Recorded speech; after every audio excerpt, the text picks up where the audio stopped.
Welcome everybody to another episode of the Haunted Vermont podcast, and my name is Paul Doski. And tonight's special guest, well, you might know this guy because, well, he goes all over Vermont to talk about the Eddy Brothers, and he not only talks about them, but he's even working on a 3-book series, series we'll just say for now, and Jason can correct me. But anyway, Jason Smiley, welcome aboard. Thanks, Paul. Appreciate it. Glad to be on board and have a good chat about the Eddy Brothers. Oh yeah, well, I know we talked about having you on for a while, technically, and we kind of been back and forth about talking about other things as well with your project. And unfortunately, I haven't been able to go see you in a event because, well, I've always had something come up on the weekend that you're doing like a guest thing, or like the pandemic hit and everything else. So it's been all over the place. But anyway, enough about that. Let's get down to you, because that's why you are here, right? And that is, for those that may not know who you are, can you please give us a brief bio of what you are and who you are? Sure. Yeah. My name's Jason Smiley, and I was born and raised in Vermont. Been here all my life, and I've always had a fascination with paranormal things, particularly any paranormal stories that are based in Vermont or certainly even in other New England states, but certainly love the Vermont ones since I live here. And I've just always been interested in it. I've always loved, horror stories, that type of thing. And then as I got older, started to read some of the kind of collected works that are out there of just strange things in Vermont, and came to appreciate the work that Joe Citro has done. And one of, I think it was his first collection that he published, where I read about the Eddy Brothers, and really that was the sort of launching point for me, and I've just been fascinated with that story ever since I read it in Joe Citro's book. Yeah, I think you're thinking of Green Mountain's Unsolved Mysteries and something like that. Crime, maybe? Is that the one you're Yeah, thinking of? yeah, it's like Green Mountain Ghosts and Ghouls, I think. I'm Those trying to. schools and Unsolved Mysteries. That's Yeah, the yeah, one. Yep. yeah. Yep. Yeah, that was published around 1994, if Yeah, my that memory sounds about serves right. right. Yeah. I always get confused because I think it went like that book, and then it went Passing Strange, and Hmm. then it went Green Mountain Dark Tales or something like that. Hmm. Anyway, that's another good one too. Yeah, and he's actually, Joe. I mean, there have been other people who have, touched on the story of the Eddy brothers, but Joe is really, kind of taken it to another level. And I know he's actually written about them, I think, in more than one of his books. I think Yep. it's, been one of his favorite stories as well. I've talked to him many times about the story. Yeah, and not only did he like that one, but I know how much he loved, and I did it just kind of throw it off topic for a minute, but we all know how much he loved to talk about Emily's Bridge, right? Yeah. That's so funny though. But yes, he has mentioned the Eddy Brothers in about, oh God, I lost track. Maybe 4 or 5 of his books. Like, I think he mentioned a quote, something to the effect of, "It's Eddy Brothers isn't in it. Like, what type of book is it?" or something like that. It's kind of like the same idea with Emily Bridge. If you don't put Emily Bridge, it's not a Vermont story. Yeah, it's funny, I feel like the Eddy brothers, they haven't gotten maybe as much attention as they should. You mentioned Emily's Bridge, then that's definitely one of the most popular, ghost stories based in Vermont. And the Eddy brothers, there's a few places that a few people that have written about them, but I feel in general, not a ton has been written about them. Joe probably has done the most work to this point. And each of the times he's written about them, he's given a little bit more info. He's certainly collected a lot of material over the years, newspaper articles, that type of thing. Talked to a lot of people, and like I said, for me, that was kind of a launching point to dig in even deeper than Joe has. But that was a great start for me. So talk to us about it. Like, how had your journey been? Because like I mentioned, you're doing like a 3-book series, if I may say that. Otherwise, it's just not a series. What are you calling it? Yeah, so it's a funny thing. I never ever ever set out to write a book about the Eddies. That was never something I had envisioned. Um, After I had read about Joe Citro's the work he had done on the Eddy Brothers, like I mentioned, it just always fascinated me, and I just sort of tucked that story in the back of my head. And then I was working for a bank. This was in about 1996, I would say, and there was a guy, and I wish I could remember his full name. I just remember his first name was Mike, and he had moved up here from Boston, and we were working together at this bank, and we got to talking about paranormal things in Vermont, spooky legends and so on. And he mentioned Honto's Cave. And he's like, "Oh yeah, have you ever been to Honto's Cave?" And I said, "No."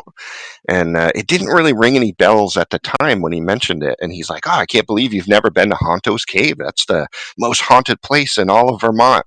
And he told me this story about how him and some of his college buddies, they drove up here from Boston, and they drove all through Chittenden, Vermont, looking for Honto's Cave. And they asked some of the locals, and the locals that they talked to either didn't know where it was, or they knew where it was, but they wouldn't tell them. And they never did find it. And he was always bummed out by that.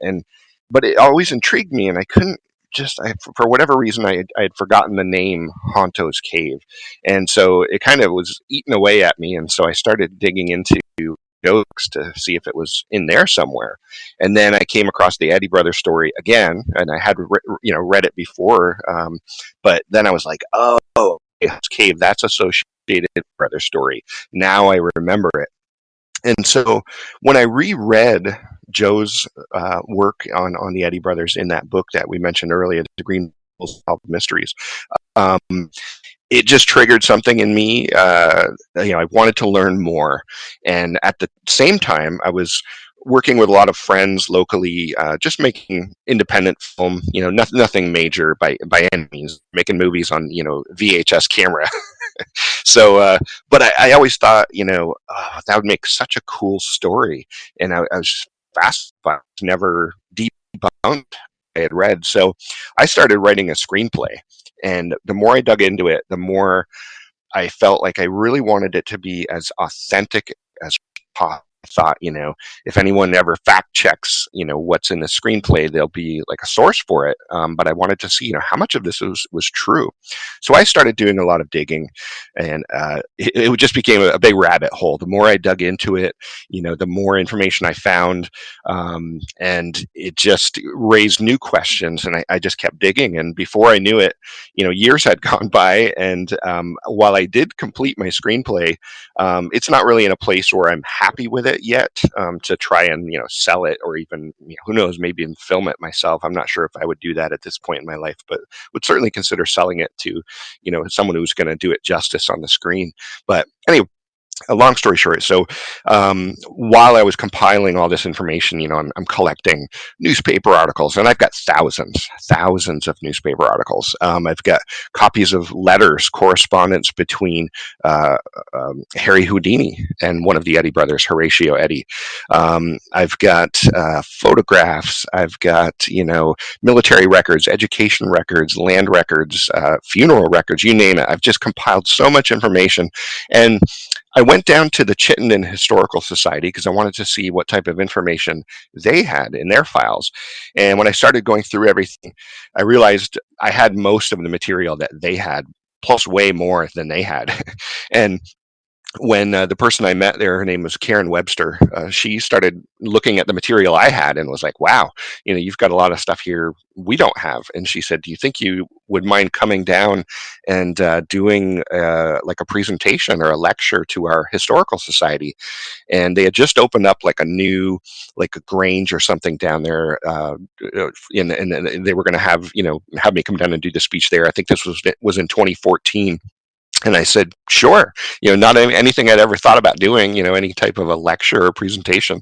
But I said, sure, I'll put something together. So I did up a slideshow, and I went down there, I think it was April of 2014, and they got the biggest turnout for a Chittenden Historical Society meeting than they had ever had before. There was like 70 something people packed into this big room. They were standing, in the back. There wasn't enough chairs, so you could tell just how much of an impact that story has on the town of Chittenden and some of the surrounding towns. The Rutland County area. That's a big story down there, and a lot of people were familiar with it. So I got up, did this speech and just loved it. I mean, I love the story. I love talking about the story. I love hearing other people talk about the story and just kind of sharing what we know, what we've heard. And I heard things at that meeting I've never heard before, and I had a lot of information in my presentation that they had never heard. And I forget if it was like a hour and a half or 2 hour long presentation that I did. It was a little long probably, but I don't think anybody fell asleep, so I guess I did okay. But yeah, and then before you know it, other people, other historical societies caught wind of this and said, "Hey, we want to do like a Halloween spooky themed, historical speech. What do you think about doing it for our town?" And so I started doing it for the last few years. I've done, I don't know how many I've done total, but probably 4 or 5 a year at least, all throughout the state. I've done this presentation. I've modified it a little bit, and usually I end up doing like an hour long version just to keep it a little bit tighter. And yeah, it's a blast. I love sharing it with people who've never heard the story. That's a lot of fun. And then hopefully the ones who have heard it, they get some information out of my speech that they've never heard before. So it's just a blast. And I haven't stopped. And then I started hearing from people who couldn't make the presentation. They couldn't attend for whatever reason, and the questions started coming up. Hey, they'd ask the people at the Historical Society, they say, do you know if he's going to be publishing a book on this? And I started getting that question more and more. And sort of like how I got into the whole speech thing, that was just not something I'd ever thought about. And at first I was like, well, I don't know if I want to share everything I know, because there's a lot of stuff I know that I haven't even told in my speeches, because I kind of want to leave some of it as a surprise in the screenplay. So I've been a little hesitant to sort of reveal everything. But then, as more time has gone on, I've gotten older and realized I'm probably never going to like direct it myself or film it myself. Maybe I'll, sell it to, somebody else, some other producer who wants to make it. But I thought, well, you know what? It's almost a little selfish of me not to publish the research and make it available for others, because if I don't, somebody else will do it eventually. But I'm pretty confident I have more material than anybody else. I could be wrong, but I'm pretty sure I've got more than most, because a lot of the stuff I've told, people have just never heard before. I've never seen it written anywhere before. So I thought, maybe I will publish a book. And then when I did start putting that together, and before I knew it, I realized there's no way I'm going to be able to fit everything into one book. It's just not possible. There's that much material. Yes, I could edit it all down to just the bare bones, but I don't know. There's just something in me that feels like I'd be holding back too much by not, putting it all out there. And who knows? Maybe I'll publish the first book and it won't that well, and no one will buy the second or third one. But ultimately, I decided, yeah, you know what? There's definitely too much for one. So I'm going to do one volume, which is going to be called The Devil's Cabinet, which is coincidentally, or not coincidentally, the same name as my screenplay. And it's going to be focused on the early years of the Eddy Brothers. And by the early years, I mean when they were younger, in their 20s, and traveling around the United States doing this spirit cabinet exhibition, which we can talk more about later if you want. And then there's a lot of material there that's never been written about. There's some information that's been published out there that's just wrong about those years. And then the second volume is called Spirit Vale, which is what that area of Chittenden was called back in the late 1800s. I think the first place, I believe it was the New York Times that first called it Spirit Vale, but it could have been the New York Sun or the Daily Graphic, I forget. But one of those is the first place I've ever seen it called Spirit Vale, and it kind of stuck with me, and I thought that'd be a great name for the second volume. And that'll focus on the same kind of time period when Colonel Olcott, who wrote People from the Other World, that he visited there. And I feel like that's the time when the Eddies were really at their peak and became most famous. You know, people were coming from all over the world to Chittenden, Vermont to visit these guys and see their seances or circles. And then the third volume in the series, if I do get to that far, would be sort of what happened after, because that's a question I get a lot. Is, well, what happened to the Eddy brothers? Did they just sort of fade away? Like, what became of them? And then there's been a lot of stories in more recent times. Long after the Eddies had died, I've heard different stories of things that have happened at the property where the house was, which is now the High Life Ski Club Lodge. And so, yeah, there's a lot of interesting stories that I can include from more modern times that maybe aren't specific to the Eddies, but are specific to that area, which I think would be fun to talk about. All right. Well, that again has so much of like me trying to say, okay, let me touch on this, but I mean, Yeah, I so just threw a lot of info at you there. no, that's fine. That's fine. That's why I love doing that. But so the first thing I want to say is when the time does come, Jason, for the 3 volumes to come out, and I'm pretty sure you'll be around to complete this. I'm pretty sure you're doing a great job from what I know. So from the first thing I'd like to know too, if you already know, but so do you have an idea already of how many like pages do you want to do for each book, or is it like kind of one of those where you got to juggle it? Like what you were just talking about. Yeah, that's a good question. I don't have like a set number of pages I'm focused on. I can tell you that the books will be thick, right? If you look at if you look at the People from the Other World, which is the book by Colonel Henry Olcott, which tells all about the Eddy brothers and his experience with them in 1874, I would say that each volume will probably be that thick.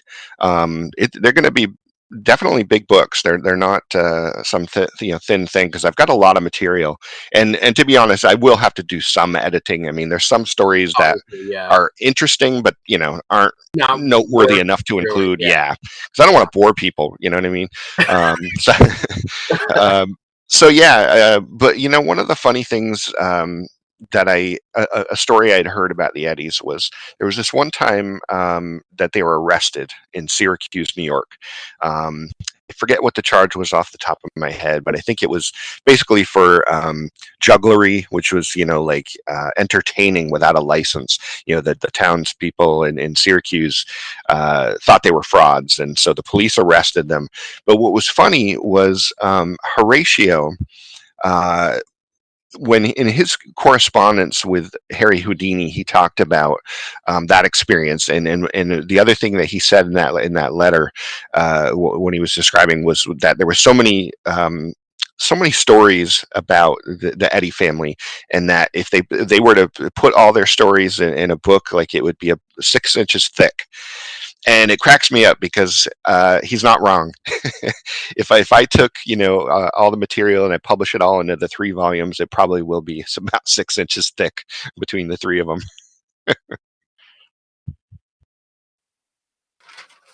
No, that's fair enough. But so we're probably looking at then somewhere around 500 pages. I want to say per book. Then if that's what we're going to be looking at. It could be. You know what? It depends. Like, I guess it depends on the font size too. I could make the font really small Yeah, and make the that's make the true. books thinner. But I know Joe has.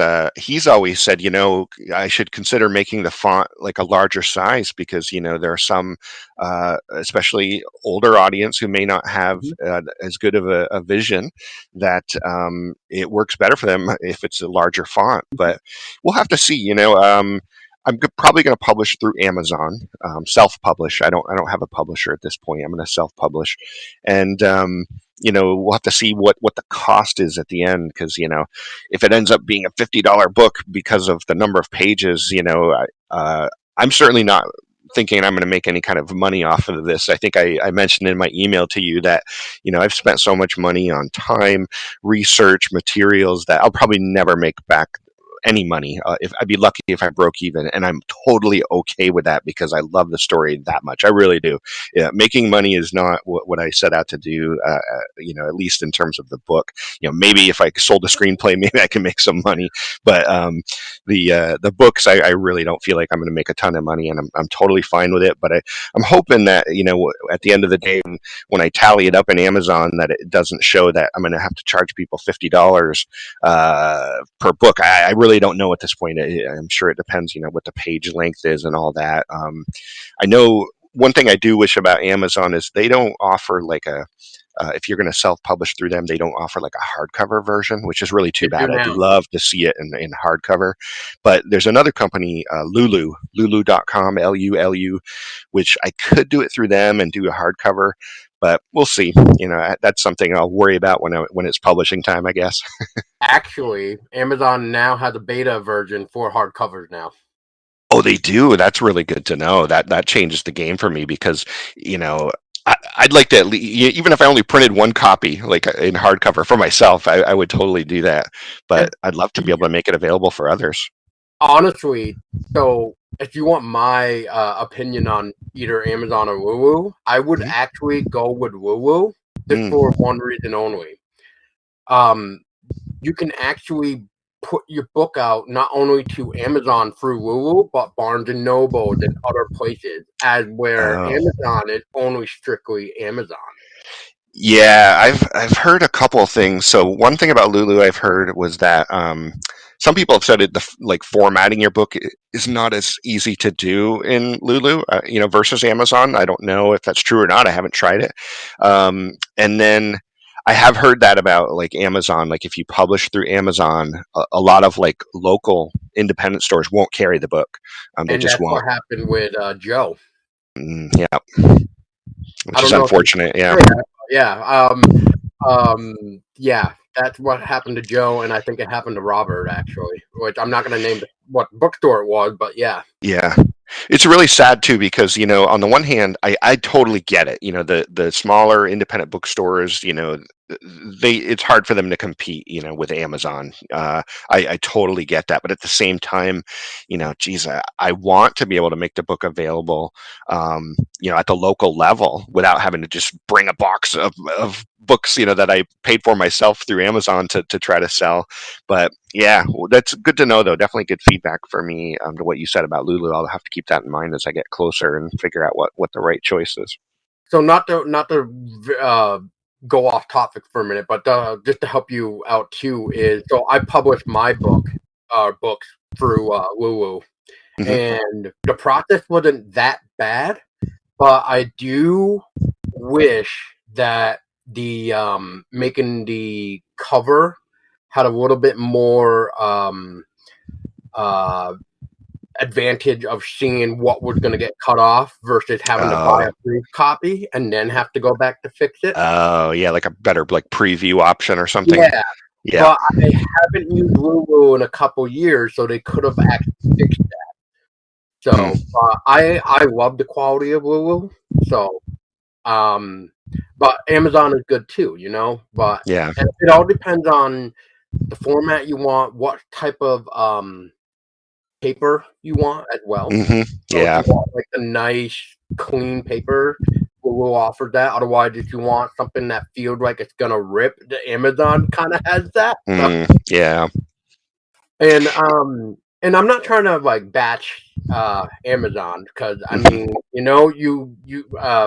people got to work with what you get, and what they Yeah. want to do. So I Right. mean, um, the only thing too with Amazon is you don't need a proof copy. You can just Mm, up and just put it out there, yep. While Lulu, you could do.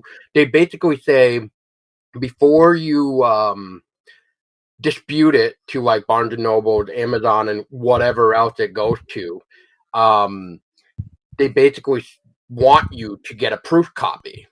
Hmm. But that one proof copy is what's gonna make you go, I love it, I love the quality, whatever. The quantity is just one book. You pay it, you receive it. If you like it, then you hit that button and there you go. Yep. It'll be everywhere. and then next thing Yeah. you know, in 2 weeks it'll be on Amazon and Barnes and Noble. Yeah. Yeah.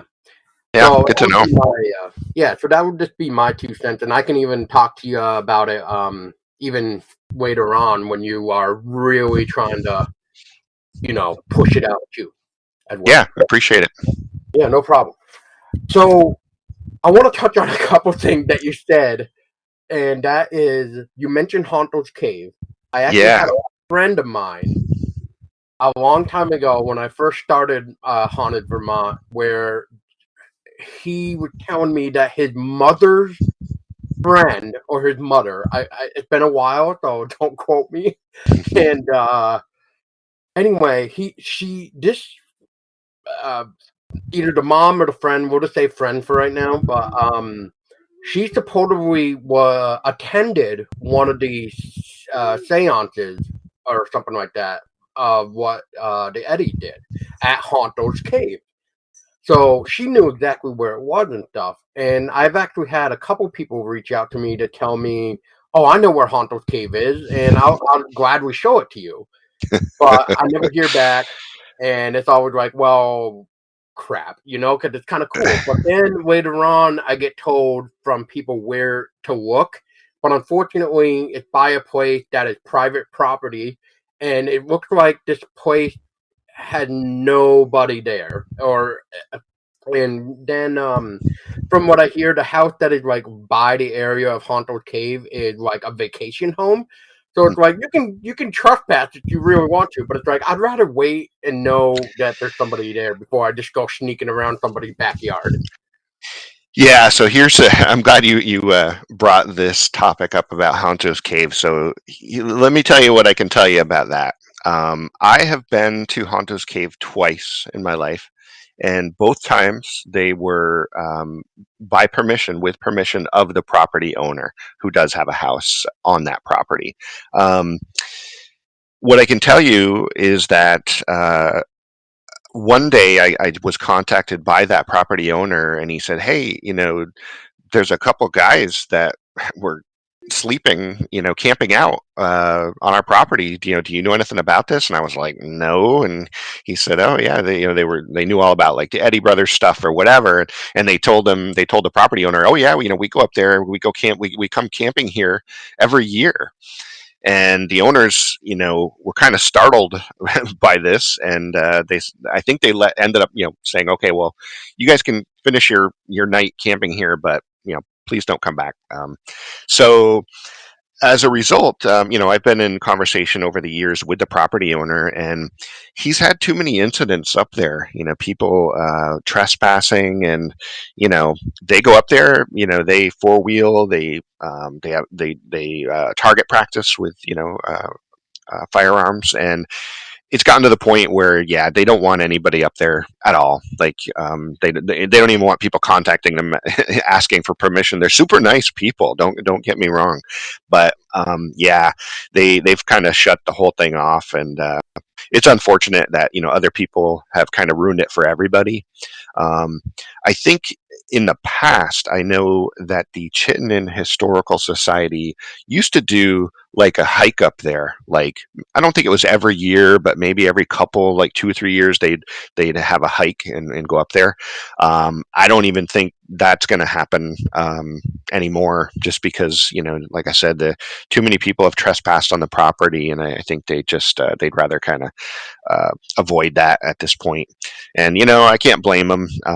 Yeah, it's not fun. Like when you have people coming on your property, you don't know who they are, you don't know what they're doing there, um, and so I definitely don't blame them at all. So yeah, I always tell people, because I have people ask me that too all the time. They say, "Well, where is Honto's Cave?" And I said, "Well, I know where it is, but I can't tell you."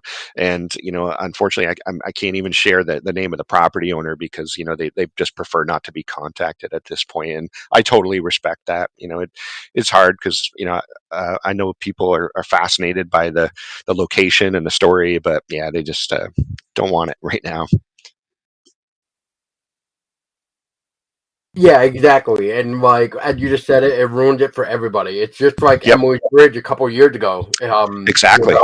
I think they calmed down on it now, and but it took a couple years though with Emily's Bridge. But I want to say they're not as hard on Emily's Bridge now if you go there Mm-hmm. after night anymore, like they were back when this incident did happen. But same thing, you got these crazy people that are out drinking, go to Emily's Mm-hmm. Bridge, they're shouting, hollering, causing a racket, and next thing you know, the neighbor got to call the police, and then it just gets ruined for everybody. Yeah, in fact, I saw that happen firsthand. I've been to Emily's Bridge, not too many times, maybe 3 or 4 times, and one of those times, and this was before the town kind of had to crack down on people visiting after dark, and I went there with my wife and daughter, and I got out of the car just to kind of walk around and kind of experience the bridge in the darkness. And yeah, there were drunk people just wandering around, and I'm thinking, and one of them even like bumped, like intentionally came up and bumped into me, and I was like, wow, okay. So I didn't stay around there long. I was like, wow, this isn't really fun at all. And of course, when you think of a place like that and you want to explore it, you hope you're going to be the only one there, right? And you get to kind of experience the spookiness. But when you get all these people, they're loud, they're drunk, and I'm like, well, this stinks. And then yeah, it wasn't long after that the neighbors started complaining, and the town had to Yep. crack down. And it's really, yeah, just like we said, it's a shame that others have to ruin it for everybody. But I guess that's the Tell me life we about live now, right? Tell me about it. I'm lucky that I was like you. I was able to experience Emily Bridge before that happened, which, in my honest opinion, I think they should have bumped up the fine like more than Mm, what it was.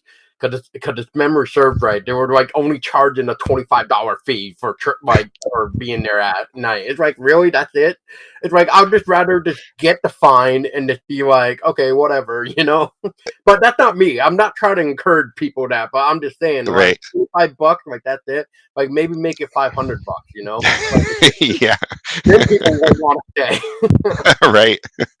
um, but yeah, that's the Speaking of like getting things ruined, I don't know how many times I've upset somebody messaging haunted Vermont to ask where this like specific location is, or like even with like a hidden cemetery or cemeteries in general.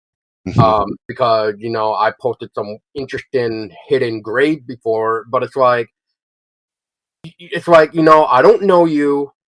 I don't know if you're just gonna go there and destroy, and Right. then how is that gonna look? Yep. Well, even at Honto's Cave that we were talking about earlier, with the first time I went, again with permission from the homeowner, um, I had reported back to him, because he asked me, how did everything look back there, and I said, yeah, it was really cool. It was neat, but there was spray paint on some of the cave, and it's not really a cave. It's just two giant boulders, sort of leaning together. They're huge, but someone had spray painted, and it just it's just, you hate to see that, and it's really difficult to kind of clean that stuff off, and yeah, it just ruins it. And getting back like specifically to the Eddies, I've heard of several instances where people have vandalized the gravestones here in some of the Vermont cemeteries where they're buried, in Chittenden, and also there's a cemetery in New York where one of the sisters is buried, in Moravia, New York, and that cemetery had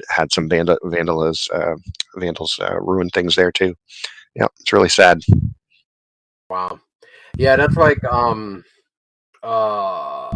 trying to remember the name of the cemetery. It's in Pittsburgh. I want to say it's like the Whipple Hall Cemetery. Hmm. Anyway, it's not that big, but it is weird where it is. And what I mean by that is like it's almost like on a side road, but then like as you're pulling up to where the cemetery is, you gotta take a left, and it's like right there, but then you're also right by somebody's house. Mhm. I mean, I don't feel like I'm trespassing, but like at the same time, it's like if they were to come over and be like, "Hey, what are you doing?" or whatever, I'll just be like, "Hey, I'm just here to see who's buried here because that's just who I am. I love to see like who I can find that's buried here. If it's anybody interesting that I've heard about, like oh God, I can't remember his name, but he's buried there. I think it's like, the Whipple Hollow guy. I can't think of his name right now, but Yeah, that sounds familiar. I can't think of it either, but yeah, I totally know what you mean. It's tough. Like I know you also have an interest in like paranormal investigation, and I have some family members who I have a sister, and her husband at the time, and her two sons. They used to be really into that and go to different places in Vermont that were allegedly haunted, and they would do investigations with cameras and yeah. audio video equipment. And it's tough because I see they were good about it and always got permission and stuff, but I see a lot of people who go to like abandoned property, and they go in and investigate, and yeah, you got to be careful because while a piece of property might be abandoned, someone still owns that property. And if you're there without permission, especially if you're going inside a building, whether it's abandoned or not, it's you might get a charge with trespassing, or even breaking and entering. I don't know, but yeah, I just hate to see people do that. Like I feel like it's like one of those ethical things that sometimes like ghost hunters and paranormal investigators, they don't talk about enough. Like you should always get permission, preferably written permission, so in case like cops show up in the middle of the night because they got a report there's flashlights going through the building, that you could say, oh yeah, I've got permission from the owner, here's their phone number, here's a written paper, or even give the cops a heads up ahead of time and say, hey, just letting we're going in this building after dark, we've got permission, so if anybody calls this in, we've got permission. Well, police is also a good way of getting permission as well, because they're going to know the owners, when you're Right, actually. right. And I'm going to touch on a couple things actually. So, one of the things I just want to quickly say while it's on my brain is you mentioned written permission. Yeah. So, one of the things I've recently added to hauntedvermont.org is forms. And one of the forms I have that you can print, or you can download the PDF file of and print it out from your printer or whatever, is a permission slip, basically. It's basically you filling it out and then you give it to the owner and they sign it off, and that's a good Yeah. way of keeping your records, and Mm-hmm. there's your written permission, right? Yeah. So I just wanted to throw that out there, and for anybody interested too, I'll throw the link in the episode description for the form. So if you guys are interested, check it out. There's different kinds of forms too. So the other thing too is I want to say another thing that we haven't really said yet either, which is, well, you said the name, but I'll put it more into of the Eddy Brothers house, or the homestead, we'll just say, per it being now owned by people from New Jersey, which is called High Life Ski Lodge. Mm-hmm. I've had the privilege twice of being invited inside and checking it out. Mm-hmm. And I just want to say, like, so I've heard stories where I've said that I've gotten permission and whatever, and I've heard people go to bang on the door of High Life Ski Lodge and basically like asking if they can come in to see the place because yada yada yada, and then it's like, and then you're wondering why you're getting yelled at, for one. Mm. But two, it's like, well, if you're not going there to be respectful, and you're just going there to basically bang on the door just to be like, "Can you let me in?" It's like, well, no wonder why I wouldn't want to let you in either. But I just want to say, but for the two times that I was able to go in there, the first time was a older couple. They were so nice. And all I was there for originally was a couple of my friends were just to take some pictures outside of the house, and that was it. Mm-hmm. But they came out and they're like, "Hey, come on inside," like, and it's like, "You sure?" Like, I don't want to be like rude to you guys. Like, I mean, I appreciate that you're letting us, take pictures, but yeah, they did not mind. They even offered us drinks and stuff, and they showed us around. Unfortunately, though, the couple did not know which room up there was supposedly the circle room, Mm-hmm. so I had no idea. But otherwise, all I'm going to say is the owners now have done so much with that place that it looks phenomenal. And I'm actually kind of glad of what great condition this place is even in. So, geez, there's so much to talk about. So, a few things about the High Life Ski Club Lodge. The first thing I should say, full disclaimer, I'm actually a member of the High Life Ski Club.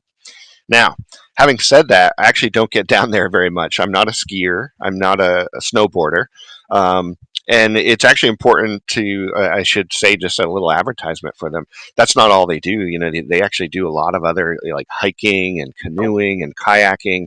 Uh, so the very first time I ever went down there, it was on one of my many, many, many trips. I live in northern Vermont, and at least once, if not twice a year, I go down to Chittenden just to be down there, visit the Eddy graves, stop by the lodge. And the very first time that I went to the lodge.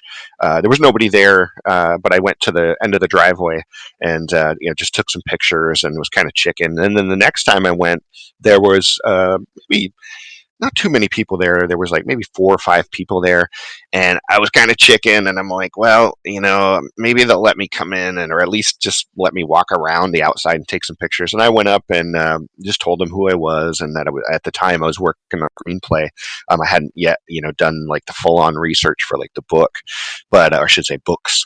But they were probably the same couple that you talked to. They were so nice. They let me come in, gave me a tour of the place, told me all about, not just the house, the lodge, but about the club, and just, super friendly people. A lot of fun. They're people who enjoy life, absolutely. And so over time, I've actually done actually 3 presentations for them about the Eddy family. One I did in person. They had like a spooky weekend around Halloween time. So that was like just the ultimate honor for me, really. I went down and did this presentation, and I spent the night there. I spent the night there one time. I've been down, several times, and then a couple of years ago, right when the pandemic, the first year of it, 2020, I actually, was thinking, well, you know what? I go down at least once a year anyway. I might as well just become a member, and I can be sort of the lodge historian, as sort of my role there, even though I don't get down there much. And so yeah, I became a member, and I've still done a couple more presentations. Although the past couple of years they've been through like Zoom meetings, just for the members.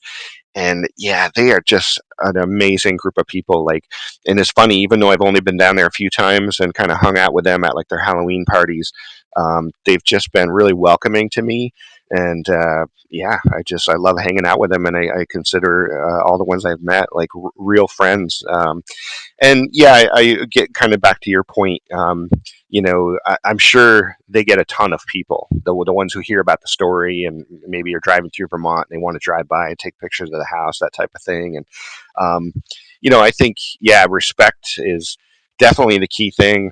Luckily, they got a couple things going on that hopefully will deter the bad people. They have they have a security system, so that'll keep people out. And B, if you believe the story of the Eddy family, the place is haunted. Who would want to break into like a real haunted house, right? They have the ultimate security system. But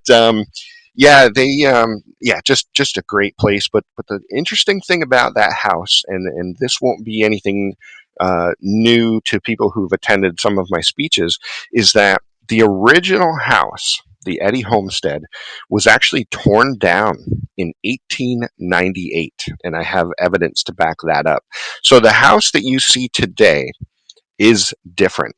Now, I don't know, because we don't have that much information, but I don't know if maybe they used some of the original materials in the new house.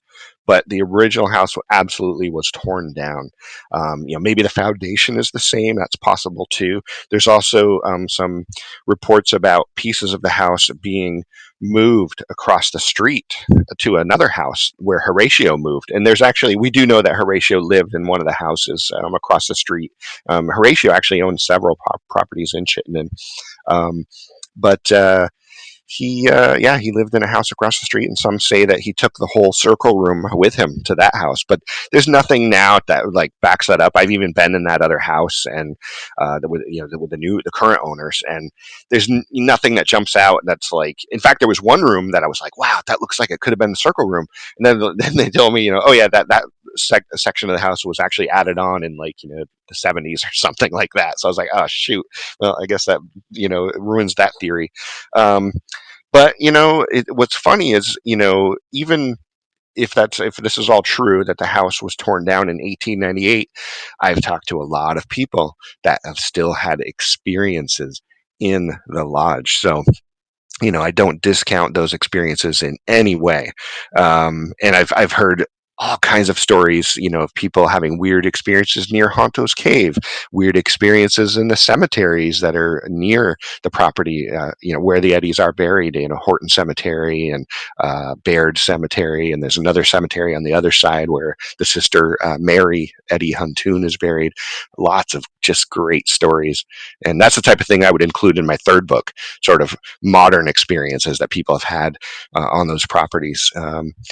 But yeah, it's a wild story, and I think that you and I kind of talked about this a little bit when we were chatting recently about the story about the house. Some people say the house turned like 90 degrees, and I've heard different versions of the story.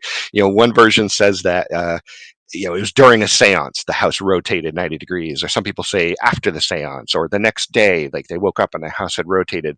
And man, I love that story. No matter how just ridiculous it is, I love it. It's just the coolest thing. And I wish I could trace like where that originated from. It's just so much fun.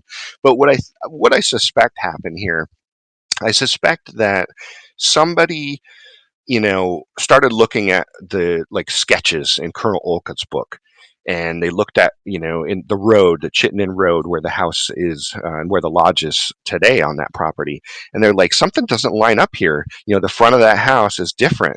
And I've heard some people say, oh, well, there was a flood, or there's been a couple floods. And maybe they had to change the direction of the road because of the flooding. And that's why it doesn't go in front of the house anymore. But that's not true either, because I've actually talked with somebody in the Vermont Archaeological Society who took, he attended one of my speeches, and he took one of the old maps and overlaid it with like a modern map of the area, like a satellite photo.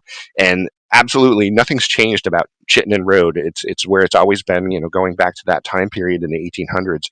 And the only thing I can think of is, the house, when it was torn down, when they rebuilt it with the house on that property, it faced a different direction. And I just think when people look at it now, they're like, wow, something weird happened there. Why is it different? And they just maybe made this story up, which is just the most fun story. But I always say this when people, kind of press me on it. I say, well, if that story was true, I can promise you that story would have made the newspaper. It would have been in the Rutland Herald. It probably would have made the New York Times if a house rotated 90 degrees, after a seance. There's no documentation of that. And I wish there was. I wish it was a true story, but I just think that's just a fun, piece of folklore that just is great. I love it. Yeah, and to touch on that story is, so what I'm gonna add to this is, so when I first heard of this story, of course, me being the investigator, I'm like, all right, let's see how this would even work or whatever. Mm-hmm. Like, let's just see. So my first approach to the house is looking like as it is now. Is you get that tree right out front there, Mm-hmm. but if you look at the old Like photograph, the sketches, yeah. Or the uh, photos, yeah. There's some photos too. yep. And even High Life Ski Lodge should even have these old photos as well. And Mm-hmm. so anyway, this is just going to be me guessing because I really don't know him unless Jason knows, but he can correct me afterwards. So anyway, as you're looking at this old photograph, it's almost like the front door is right there, that it would be facing the road, which is where the single tree is. Exactly. So Yep. so if we were to look at this story of it turning 90 degrees to the right or left, basically, if you're facing the house from there, Mm-hmm. is, so that's obviously not going to be possible because of the way it got turned anyway. So I Right. don't know. I don't know. Yeah, it's just a fun story, but yeah, I just can't sort of line it all up. It doesn't make any sense. Yeah, I don't know either. But anyway, it's just like you said, it's a fun little story and stuff like that. Mhm, Going back to what you were saying too is when you were visiting and hearing these stories, it's kind of funny because the old couple that I had stories too. They were saying like, yeah, it feels like some of the members were saying that they've been definitely had visitors or like at least had signs of which like the Eddy brothers are like still around mhm. because one of the stories they told me, and it might be similar to what you've heard, and I'd like to kind of hear some of the stories you have heard as well. But when people were coming down the stairs, which I don't remember where the stairs are, but because it's just been a couple years since I've last been in there. But they were saying like somebody felt like they were gonna fall from the stairs, and it felt like something invisible, like an invisible hand, caught them from Hmm. falling, almost like grabbing a hold of the back of the shirt so they wouldn't fall and like just catching their balance and stuff like that. And it's just like to me that's kind of cool to hear because it's just like it's like clearly if it is, and I'm assuming it is the Eddy brothers watching over uh everybody really, is that like of course they're being respectful, which we've mentioned before, and if you're respectful, you're gonna get the good medicine. That I'm gonna say. Yeah, I've definitely heard a few tales of some of the members that are part of the lodge, and also guests that have been there visiting that have experienced different things. Dark figures, that type of thing. Children laughing. When there's no children there. Just some really fun stories, and definitely a feeling, footsteps, the sounds of footsteps and things like that. And to their knowledge, they were the only one there, but they hear somebody walking up the stairs, and they just assume it's like another club member, and it turns out Remember or there's something? Yep. yeah. Perfect. So yeah, I've heard a lot of those kind of stories, which are they're just a lot of fun. And like I said before, I never discount what anybody says, because everybody has their own experience, and if you're not there to sort of be a witness or not, it's not my place to judge. And I've certainly seen and heard interesting things in my life that I can't explain. And so I absolutely would never say, oh, that didn't happen, or that's not real, because you just don't know. I think there's a lot of things in this world we can't explain. But yeah, that house, yeah, it's tough to say. If any of those types of activities, is it the Eddies themselves, or is it the house was owned by other people after the Eddies. It was sold a couple of times at least, and if people had died in the house, is it their spirits? It's tough to say what that could Huh. be. But the one thing I would say is, and this is, by the way, just me talking right now. I'm not like a club, High Life Ski Club representative speaking, right now. Um, I would say, they're super nice, like I said before, and I can it is tell. like yeah, and it's a functional lodge. They have people staying there, to enjoy their time. It's like a little mini vacation to get away and do some things outdoors. And I would guess they probably don't want like a full on, like, hey, we're gonna rent the house out for a week to like a ghost hunting team or something like that, and have people like they don't know just like going through the house and stuff like that. But I don't know. But I would guess that's probably not what they're looking for. They probably aren't too interested in people going in with like a Ouija boards and stuff like that. It's like, you don't want to poke the bear, right? No, no. And no, not like I'm trying to cut you off, but like Yeah. I can vouch that so much. Like even when me and this other uh person, everybody might remember him as Chad. I forget how you pronounce his last name, but Oh, yeah. He had like the Vermont. obscure Vermont. Yeah, yeah. Yep. Yep. Yeah, me and him actually got together one time to do like this event outside, which we were calling it picking the bones, and it was like in Chittenden because supposedly it was where like this old town or something where it was called like New Boston and something Oh where yeah. they were. So it was like in the back road behind Green Mountain Inn, but it was Hmm. also somewhere around where those weird hidden graves are of memory served me right, Nathan Wheeler.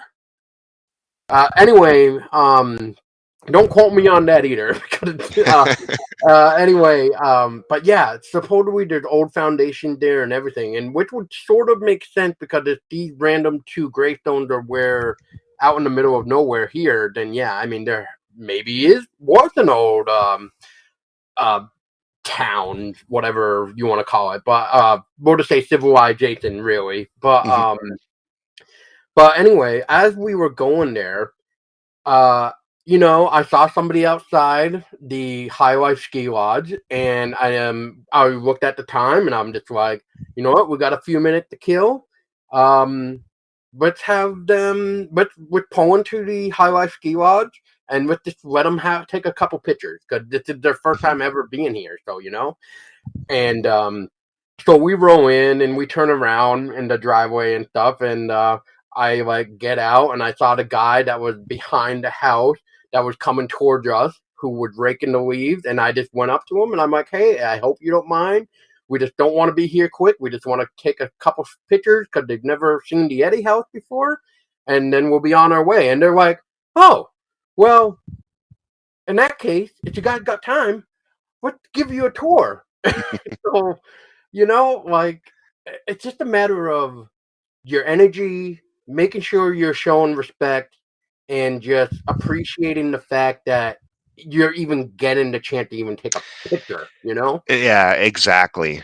I agree 100%. And that's the cool thing. Like, not only have everybody I've met from the High Life Ski Club Lodge, from the club, they are friendly, but I think they have like a healthy respect for the property and for because obviously for them that's their lodge. Like they want it to be in good shape. They want people to want to come there and spend their time there and enjoy themselves.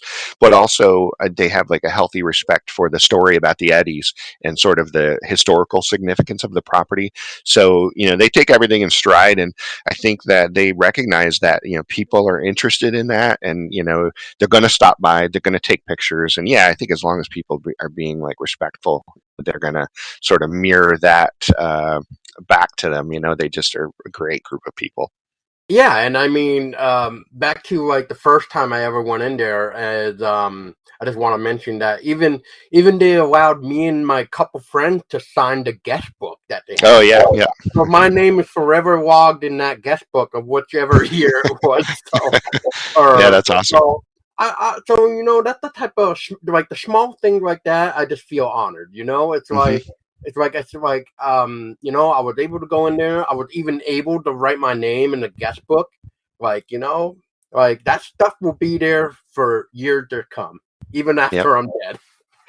So, well, let's hope anyway. I mean, I would hope so. But Yeah, but yeah, I mean, just the fact of that, it's just amazing.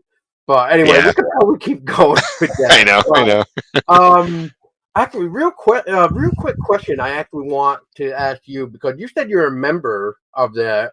So it's really interesting because at the time, I thought I only heard that it was only available for people in New Jersey. So it must have seemed like they um changed it, I guess.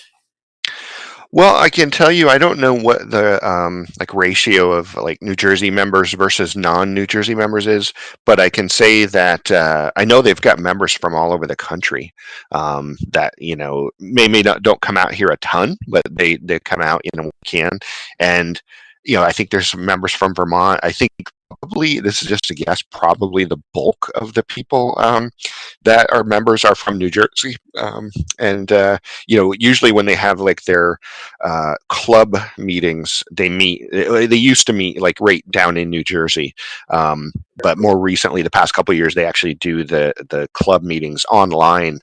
They still now that things have kind of opened back up. The pandemic has improved things a little bit with the numbers declining with COVID. They've started to have some in-person meetings again down in New Jersey, but they do still have some online ones.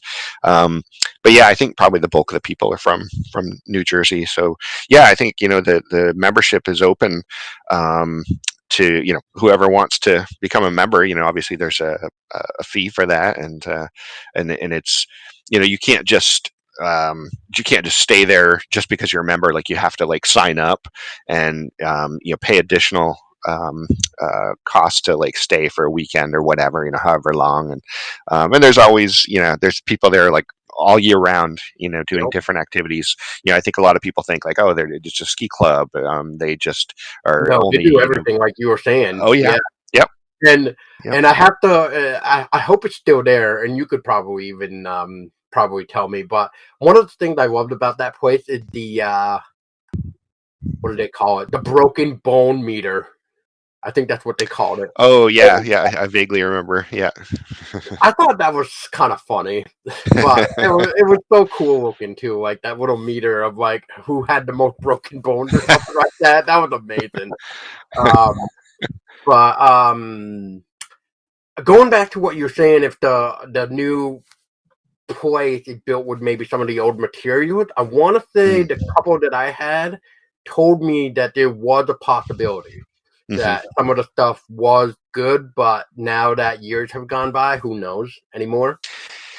Yeah, it's tough to say. I mean, at a minimum, at a bare minimum, I'm confident that like the materials you see there, like a lot of them, like there's these big heavy like wooden beams inside and the fireplace. At a bare minimum, those were built there in 1898. Even if they were all new material, I'm confident that stuff is original to 1898. But prior to that, I think in Colonel Olcott's book, it said that the house was like the I forget, like the oldest or second oldest building. I think it was the oldest two-story building in Chittenden when the Eddys bought it. So that place was already old back in the mid 1800s when they moved there from Clarendon. So it's been around a long, long time, that property, and it used to be a much bigger piece of property, by the way. And then it got kind of, when things kind of fell apart with the family, they sold off different parts of it to different parts of the family, and then even outside the family eventually.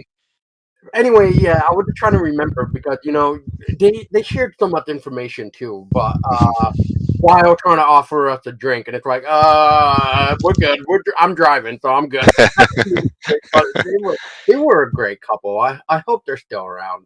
I can't Yeah, remember if their it's the name. same couple that I met with the very first time, I think they're still there.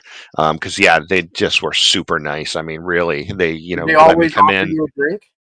Yeah, they offered like a sandwich, I think, too, and I was like, oh, this was like too much. Like they were too kind. I was like, wow, they Yeah, literally just met me. They didn't know who I am, and they let me and come they're in. They let already me like take some pictures, and yeah, I was really yeah. just blown away by their hospitality. And I was like, Oh wow, my god, I couldn't these people believe are really their cool. hospitality.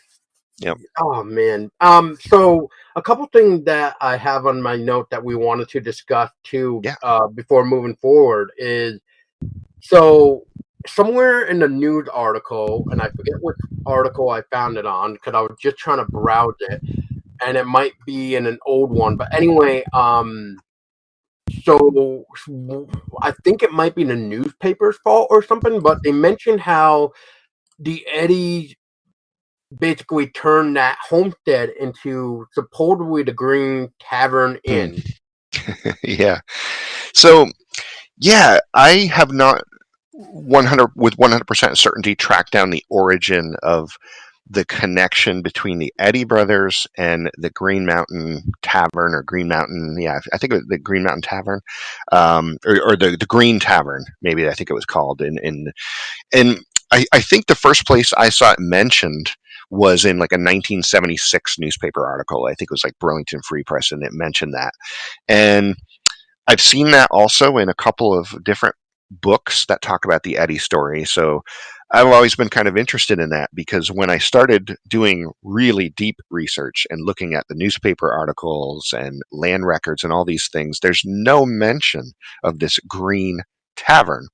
So I have talked to people at the Chittenden Historical Society, and what I learned is there was a piece of there was a building called the Green Tavern, and it was in a different part of town. It had nothing to do with the Eddies. So I think there's some confusion there. And now, when the Eddies purchased the property, when the father Zephaniah purchased the property in like 1844, 46, I forget the exact year. I think Colonel Olcott says they moved there in 1846, but if I recall correctly, the actual land record, he purchased the land in like 1844, and I might have the dates off by like a year or two, but he. You know, in Colonel Olcott's book, it said that it used to be a wayward inn, I think is how he described it in People from the Other World, that book. So it refers to it as, a long time ago, it was an inn before they bought that property. So we know it was an inn then, but it was not the Green Tavern. That's a completely separate part of town.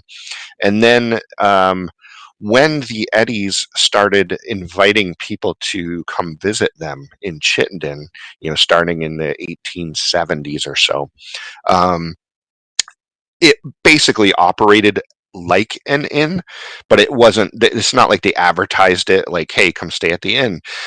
It was more like, people were coming there to visit them, to go to the seances or the circles, as they called them, and they would pay money. They would never pay money to attend the seance at the house, but they were paying to stay there for the food and the room.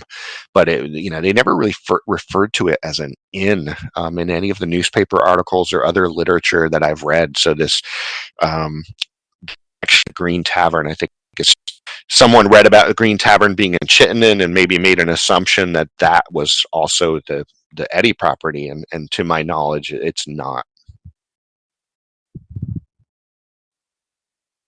Yeah, that sounds about right. And also back to what we were trying to think of, or I think it was how Henry first heard about the Eddies. If Mhm. if this is right, the first hand call of Henry Olcott, it was a reporter for the New York Daily Graphic. So I'm wondering if somewhere around the New York Daily is where he basically heard about the Eddy Brothers. So actually, how Colonel Olcott heard about the Eddies, he heard about them in one of the spiritualist publications at the time, and this was in 1874. And pretty sure the one that he read about them was the Banner of Light, was one of the most, if not the most, popular spiritualist publication at the time. And he read about them. This was probably like July or August of 1874, and he was fascinated by the story. Because see, the thing about the Eddies was, they had been somewhat well known prior to the 1870s. They were traveling around the U.S. mostly the Northeast, and they were doing this spirit cabinet routine, or exhibition, where what they would do was they would um, get like a town hall. Their manager would start putting up flyers, handing out brochures, telling people, come check out this spirit exhibition, or human magnetism or mesmerism, or whatever they advertised at the time, human electricity. They use a lot of different terms, and so they'd get people there, and they'd have this spirit cabinet, which is basically like a giant, like a wardrobe, a big box, and they would have the audience look it over, make sure there was nothing, no trap doors, that type of thing. And they would tie up the brothers and also one of the sisters. And the brothers were William and Horatio, and one of the sisters was Mary. There was actually like 11 kids total, but those three were kind of the primary ones doing these exhibitions. And they would tie up a couple of them, have them go inside the cabinet, and they would put in like instruments and things like that inside there with them, and then they'd close the doors. And usually they'd have volunteers from the audience, from the town. They would try to get people who were well known in the town, respected, people of integrity, but also people who knew how to tie knots, sailors, carpenters. And they would tie them up, and they'd say, "Yep, they're firmly tied up. There's no way they're getting out of these." So they'd close the doors, they'd be tied up inside the box, and then no sooner would those doors be closed than like the musical instruments would start playing, the ones that they had put in there with them.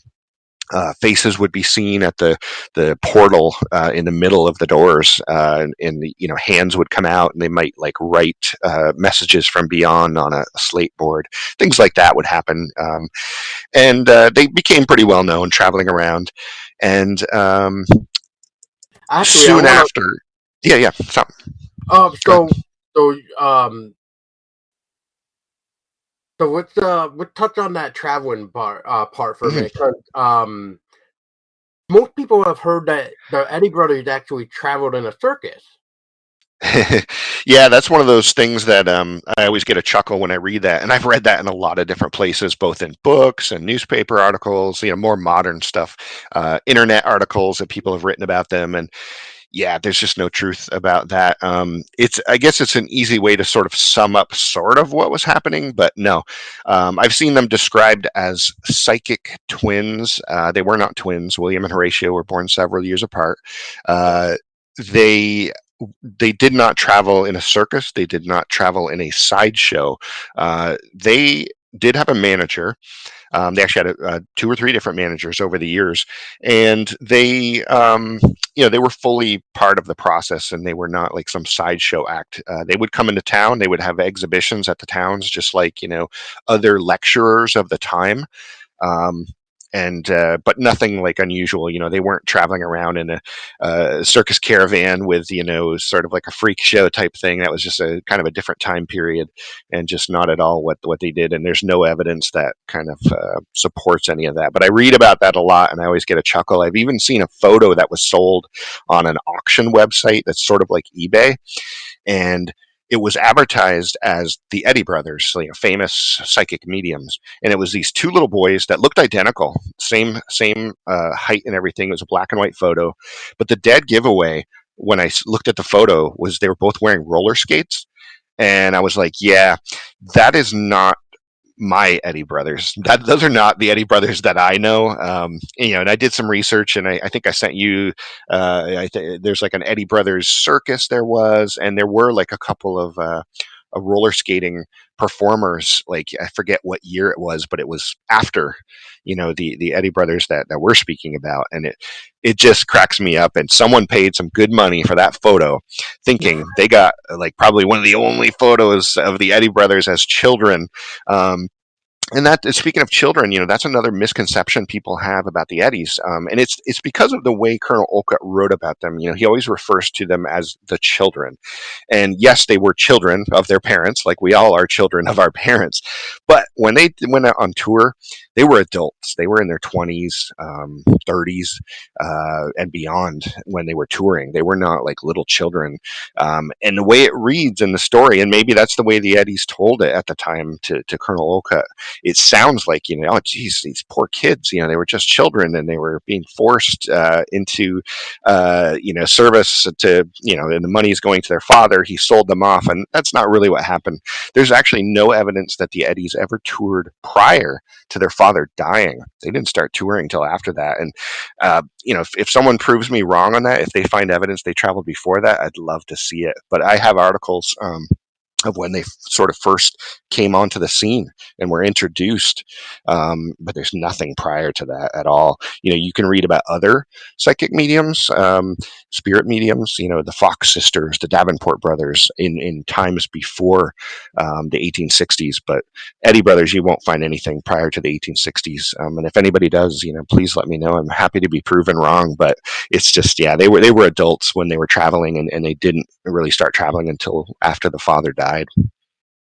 And getting back to your original, you asked about how the colonel heard about them. So yeah, he read about them. Believe it was in the Banner of Light, and he actually, at the time, talked to the editor of the New York Sun, and he said, "Hey, I'd like to write an article about these guys. I want to go visit them for like a week. And asked if he could get, if the New York Sun would pay for him to do that, and they said sure. And so he spent 5 days in September of August of 1874, and he wrote an article about it, and it was a big sensation. So much so that the New York Daily Graphic said, "Hey, Colonel Olcott, we want you to go back to Chittenden and do an article for us. Except we want you to stay there for 3 months and really do like a thorough investigation. And they sent him there with an illustrator, and that's kind of what led to the book People from the Other World. He had published a bunch of newspaper articles in the New York Daily Graphic, and then he sort of compiled all those articles and then added additional material, which became probably the most well known piece of work about the Eddies out there today, People from the Other World. Oh yeah, definitely. And I think that's also because he brought in like what, electrician, a carpenter, Right. and few other people. Yeah, he And got carpenters, architects. He had somebody bring in a scale, a Howe scale, I believe the Howe scale out of yeah, house Rutland, and scale from Rutland. Yep. yeah, and he had them like calibrate it, make sure it was all working right, and then they'd have the spirits step on the scale, and like every time like Honto stepped on it, it was like a different weight. And yeah, I love that book. It's just it's so much fun. It's a big thick book. It's just the best material out there on the story. My only complaint about Colonel Olcott's book, I have a lot of questions that we'll never have answers to that I wish he had asked and had written about. And actually, I have another comment about that in a second. But I wish that the book was in a chronological order. But he sort of jumps around in the timeline of telling the backstory of the Eddies, but also telling about an incident that happened on this date. But then the next page, he might be talking about an incident that happened earlier in his investigation, and there's not like a good chronological sequence. He just jumps around too much for my liking. But one of the interesting things that I found about Olcott was that he had kept a whole bunch of notes on his visit, things that were never published, because he had to edit it down for the purposes of the book, People from the Other World. And the horrifying thing about all this is that I read that that book was lost, his notebook that had more stuff than what was published. And, I just love to know what was in that notebook that we don't even know about. Oh Kills man. me. It's probably never, ever, ever going to turn up unless it was like in someone's attic or something, but it's not likely. It was probably lost forever, but kills me. Yeah, I mean, uh, you know, because of that comment, that reminded me of oh God, lost history. I swear. That's like I always hear about like a good example would be like the Pittsburgh haunted house, right? That used to Yep. be the Calvary, and it used to house a patient that used to have tuberculosis. Which that has a very interesting story, which maybe I'll discuss like at some point. But anyway, because I've heard two different things, and when I really listened to this particular person mention this ghost story, I've heard about two different locations, but they were like so close to each other. It's kind of like, wow, like could this have been the same person? But anyway, so I love hearing things about like, oh, well, I remember we had to like break into this building or whatever, right? To like basically clean it all up to get it restored and everything. And then you hear the sad story of, oh, there were documents everywhere and this and that, and we picked them all up and we just threw them away. It's Yep. like, so you're telling me you just picked up documents of this old place that used to be like a hospital, and you destroyed the only information that we could ever learn about this. Are you kidding me? Yeah, it's too bad like stuff like that couldn't have been, somehow Document. donated to, yeah, or donated to the Vermont Historical Society or the Vermont State Archives. There's, just different places that could have maybe gone to, but of course they have limitations on, they can't keep everything. But yeah, I totally get it. It's just, yeah, it kills me when you hear about that kind of history that's just lost forever, but it's also a lot of work. Like if, even if they said, okay, we can't keep it physically, but maybe we can digitize it, it's still a ton of work. But still, maybe there's somebody who would do it. There's a lot of like genealogical societies that do like volunteer like digitizing and stuff, and they go into like old church records and they're starting to digitize all the old baptism records, things like that, which is just amazing. And they do it for free, just to as a service to the public. And yeah, I'd love to see them do something like that in a case like you just described. Oh my god, I heard that about the Pittsburgh haunted house and like another place that, and it just saddened me. It's like, are you like I could only imagine the information you could have learned and Yeah. like Yep. everything. And like not only that, but like you know how we always say proof is better to basically put the bullseye into the story, put it down into like this is the hard evidence to Hmm. basically say this is not a ghost story, or Right. whatever. Yep. So like this is the perfect example, I guess, for this story, right? And I'll just say it here, even though it's a little bit off topic to the Eddie, but this is just to also prove a point of what I was just saying of lost information and what Jason was saying. Is so the two ghost stories I've heard is coincidentally the Pittsford haunted house and the Pittsford Police Academy. You might have heard of this story, maybe. Oh yeah. Yeah. And for the listeners, basically, is like, so we hear that the Pittsford Haunted House one back in its prime of the Calvary being hospitalized with the sick patients, like I was mentioning, there was a nurse named Mary who took care of the kids and everything, and somehow caught the dreadful disease and died. So then, let's go back to the Pittsford Police Academy, which unfortunately I don't remember what it was called at that time. But anyway, supposedly there was a nurse there, so if I had to guess, this was probably part of the cavalry back in the day. But anyway, there was a nurse there by the name Mary who uh mysteriously died or whatever, but she used to help patients. And one of the ghost stories was supposedly if you were able to go into the police academy, you weren't feeling good and you had to go lie down or something. Supposedly the ghost story is you would wake up and there's like a cup of water and like maybe some medicine right by your side, and that mysteriously just appeared. And and after I heard somebody say that, it's almost like, well, could this Mary over here be the same Mary as Pittsford Haunted House? Yeah. We won't know though because the document is now forever lost. Yep. But it's now a ghost story. Right. uh, what a shame, though. So what you were saying? Let's go back to what you were saying. But you were trying to continue the traveling expeditions, I think. Yeah. So the Eddies, they did their exhibitions with the Spirit Cabinet, and eventually, well, one of their sisters, Miranda, when she died, the spirits allegedly told the family that now William. Well, so Miranda was said to be the most powerful medium in the family, their older sister, but she. It's funny, we don't, even though they say she was the most powerful, there's not a lot written about Miranda. So when she died, the spirits allegedly said to the family, William's now going to be the most powerful medium of all, and we don't want you, we the spirits don't want you to go out and do these exhibitions anymore. So they said now, the exhibitions are going to happen right at the house.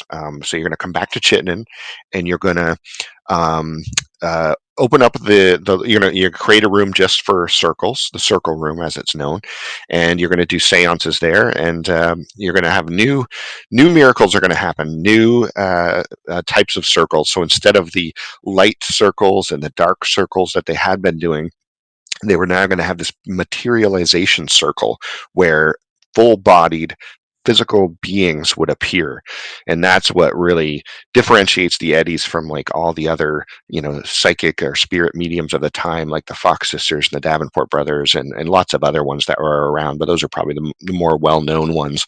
But no one else had this sort of claim to fame, and that's what people came from all over to see. They wanted to see and hear their departed loved ones, friends, family who had died, and not just get a message through a medium. They wanted to see the spirit in the physical form, and that's what supposedly they could do. So that's what makes it such a great story. And I want to touch on that too, which go back to Henry when he came back Hmm. in for the 3 month.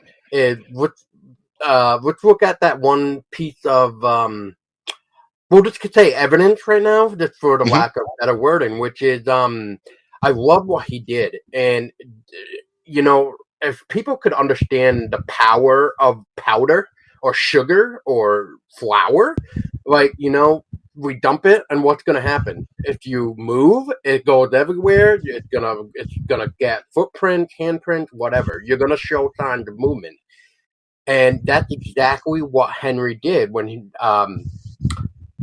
William went into the spirit cabinet. After they were tied, his hands were tied in a knot and stuff. They poured like flour or some type of powdered ingredient, so that way uh, Henry could be like, "Ha ha, I got you."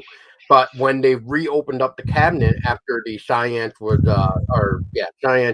done, seance, I mean, seance is, and he opened up the door, and the flour was still where they basically poured it on him. So it's almost like he didn't move.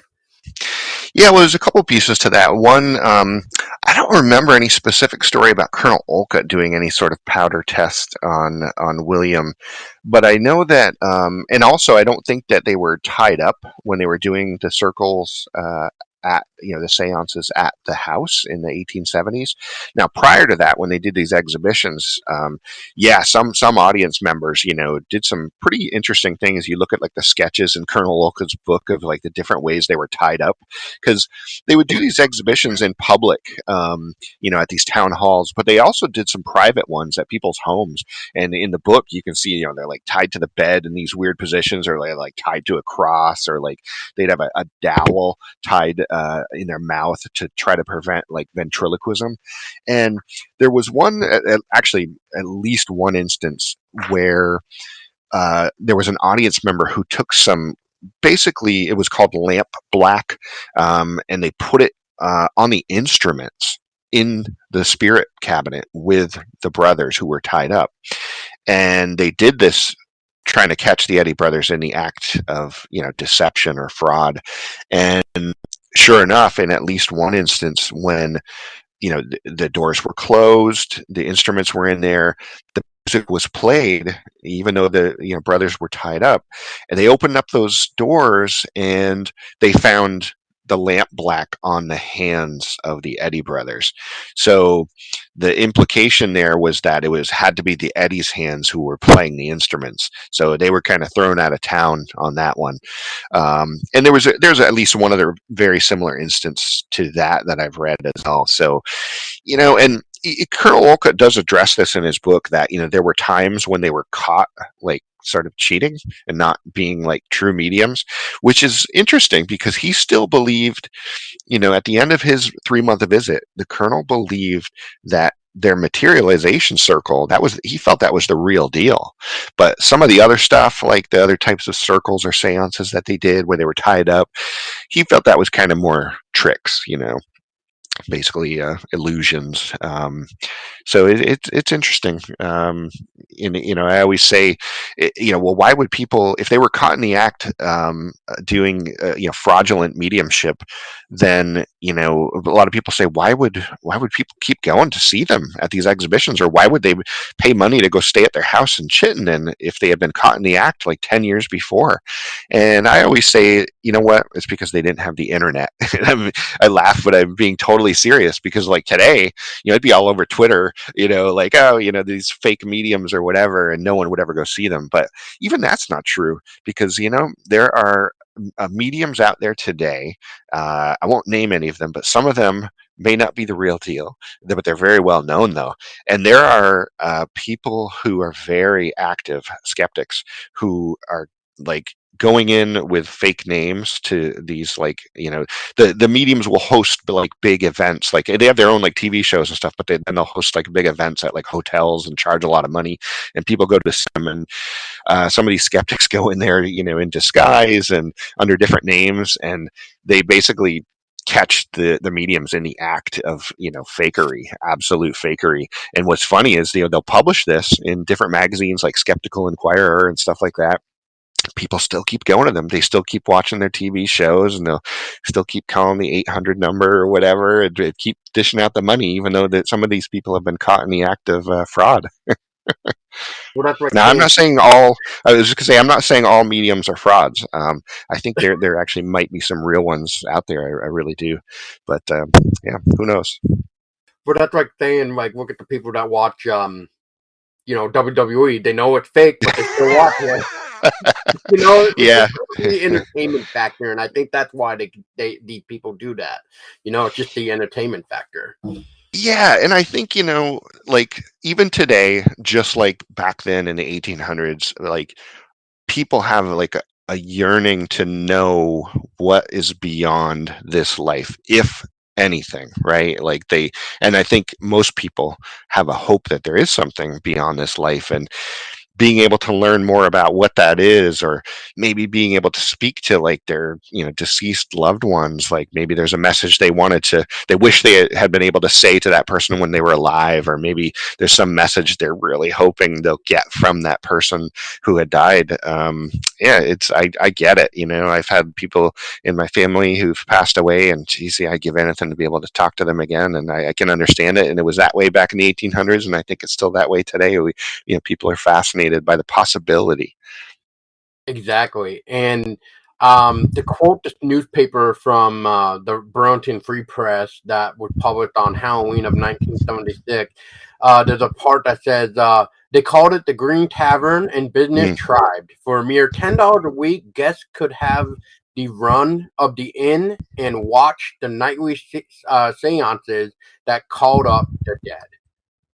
Yeah, and I think that's the exact article I was talking about. I think that's the earliest reference that I've seen mentioning Green Tavern. I don't think I've seen any reference prior to that article you just mentioned. And there's another thing that kind of gets thrown out there from time to time, and I've even caught myself using this phrase. Some Oh, people say, Chittenden is the spirit capital of the universe. That's a pretty popular phrase, and I've used it. I know other people have written that in different books and things, but that's another phrase that I think only originated in like the 70s. I think I forget the author's name, but there was like a collection of Vermont stories or New England stories done in the 70s. It might have been Mysterious New England, and the guy who wrote the piece about the Eddies in that book, I believe, referred to. Like, I think the title of the section on the Eddies was "Spirit Capital of the Universe," and I don't think I've ever seen an earlier reference using that phrase. So I think he's the one who came up with that.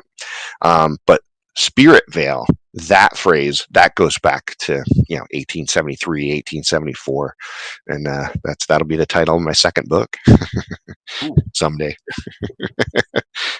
Yeah, and I know I've used that before, but I've heard that thrown around so many times that I think it was just one of those like, oh, okay, well that makes sense in a way from like what Henry has thrown together within the 3 months. And just a quote from the last bit of People from the Other World, and I quote, and over all there hung a shade of fear, a sense of mystery, the spirit daunted, and said as plain as whisper in the ear, the place is haunted. Nice. Yeah. All right. Well, Jason, I mean, probably keep going, but I mean, it's amazing though.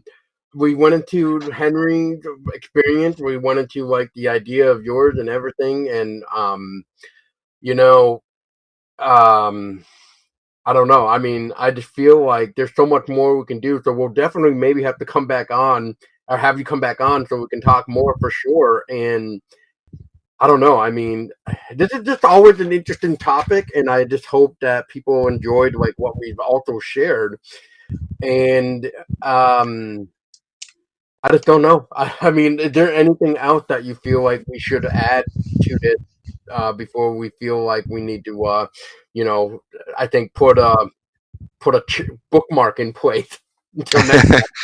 Yeah, well, a couple things. Number one, yeah, absolutely would talk with you again. Anytime about the Eddies. I think I told you before. It's for me. It really is a story that never gets old. I love talking about it. I love telling people about it. I love hearing about it. I love researching it. And you know, I think that whether people believe that the Eddies were real spirit mediums or if they believed they were fakes, if they were just basically illusionists or tricksters, regardless of how you feel about it, I think it's tough to argue that it's a fun story. It's just a really fun one, and to think that if they were fake, then they duped a lot of people. People came from all over to visit them, and there are people who swore that they saw and spoke with, in some instances, spoke with their departed loved ones, and they insist that it was real. And then there are others who went to these circles and they said, no, it was too dark in there. Whatever physical bodies were coming out of that cabinet or closet at the Eddy house, that was all William in disguise, or it was his brothers and sisters or some other Confederates, accomplices in disguise. So, it's tough because we weren't there. There's no video or photos taken during the seances, and what I wouldn't give to be able to go back in time to actually be at one of those seances. That would just be amazing. But either way, it's just a fun story. And if they were real, well, that makes it even more amazing. And if they were real, we have documents again with people from the other world, right? With Henry, he was trying to use the ruler to Hmm. measure the heights. Yeah, I mean, that's the other thing that's amazing about what Olcott did. I mean, it really was, in my opinion, like unprecedented at the time. There were people who wrote whole books on the modern American spiritualism and other things at that time. There were books published, but in terms of like a full on ghost hunting investigation, I mean, it's hard to I beat loved what it. what he did. I mean, he stayed there, way longer than like modern day, ghost hunters on the Travel Channel or something like that. I mean, he stayed there for 3 months. Can you imagine that? And and to not walk away like after 2 days and be like, yeah, these guys are fake. But to Yeah, spend to spend that whole time there, I mean, and he did so much what he accomplished in terms of, yeah, like you said, measuring the height of the ghost. yeah, He measured the weight. He recorded like over, I don't know, between like 250 or to 400 different 400. I uh, want to say. yeah, yeah, and unique entities or physical beings, and he wrote down the names if they were given, the height, the weight, the physical description, and he got like testimony from people, architects, carpenters who came in and looked for trapdoors and tried to find any sort of way that the Eddies were, hiding costumes or hiding people, to become these spirits. It just it's pretty wild. It was quite an accomplishment, and yeah, it's fun to talk about. I can't remember the lady that he would use as the reference because I think she was supposed to be the one of the sisters. I want to say she was shorter than Horatio. I want to say is who he measured. It was either Horatio or William. I forget right now because don't. I did not. That was one of the pages I forgot to bookmark. But basically, the illustrator drew like 4 panels, but he Hmm. like kind of did it by this one lady just to show the difference in the height between either Horatio, William, Maggie, I think. I think it was Maggie. Um, Well, I but it was, know. Yeah, I know some of the sketches, and there's quite a few of them in there. Like, yeah, I know he's got like back to back. He's got like Honto with her back to yeah, yeah, that's what it yeah, was. to Mrs. Cleveland, who was a neighbor, and she was one of the few people that the Eddy family allowed to go up on the platform at the house and actually be right next to the spirit. And yeah, they would have her stand back to back, and the Colonel was allowed to measure them, and he did measure both William and Horatio to try to see, like, if it could be one of If it them, was the like same dressed one, up. yeah, Yeah, yeah, yeah. So yeah, yeah, it's pretty cool. He did a lot of interesting things for that time, yeah. to try to debunk it or prove it true. Yeah, and it's like we were saying, like the amount of stuff that he really tried to do to really debunk these guys, because that's what his mission was, right? Like he Hmm. really wanted to try to debunk these guys, and at the end of the day, even the carpenters that he had were basically saying like, we can't figure it out because there's no trapdoors, there was no this or that, so had to been real. Yeah, and the colonel, he said he did go into it. He tried to, as much as possible, go into it with an open mind and not assume, because he had heard like that maybe the Eddies had been caught in the act and they had been arrested before, and there was even an instance where they exposed themselves, meaning. After getting caught in the act a couple times, they ended up giving a show, like an exhibition, showing how they did some of their sort of medium tricks, like with ropes and things. But then later they said, "Well, no, that's we actually just did that because we needed some money, but we are real mediums." So who knows? Oh, I think this might help too for anybody interested. There is an article from a newspaper from Rutland Daily Herald. It was originally published on the 11th of August, 1875, where supposedly that's the article where the Eddy brothers were known as a fraud. Yeah, there's a few articles that call them out as frauds, and what's fun about those articles too is usually like shortly after an article would be published saying that they were frauds, is usually Horatio, sometimes Mary, would write a response back in like a letter she'd asked to have published in the paper, where she would Horatio or Mary would challenge people and say, "No, we're not frauds. We'll pay, well, you come on down. And you find some, how we're doing this. You say it's a trick. Well, why don't you come on down? We'll give you $1,000 if you can prove it's a trick." And there's actually no evidence of any takers on those challenges, but they are documented that they did challenge more than one person to come and prove it. There are people who said, "Oh, yeah, they did have a trap door," and they said, "No, we don't. Come on down for yourself, and we'll prove it." So I don't know. Yeah, that's always going to be one of those mysterious ones, I think. So I don't know. Yeah. Well, the fun thing is, I do have some answers to some of these mysteries, but they're going to have to wait till they come out in the book. Uh-oh. I was gonna say I thought you were gonna say until next time, but yeah, that works too. Uh, well, okay, so to start to wrap things up here, Jason. So, quick Yeah. question is, so for those listening that are wondering, as far as I know, and I know you told me that yourself, but so what is the idea or game plan that you actually have before releasing like the first book and et cetera and et cetera? Like, I guess what are you waiting for now? Thank you for asking that question, actually. So here's the deal. I was originally going to publish this book in 2020, and there were still a few things I really, really, really need to.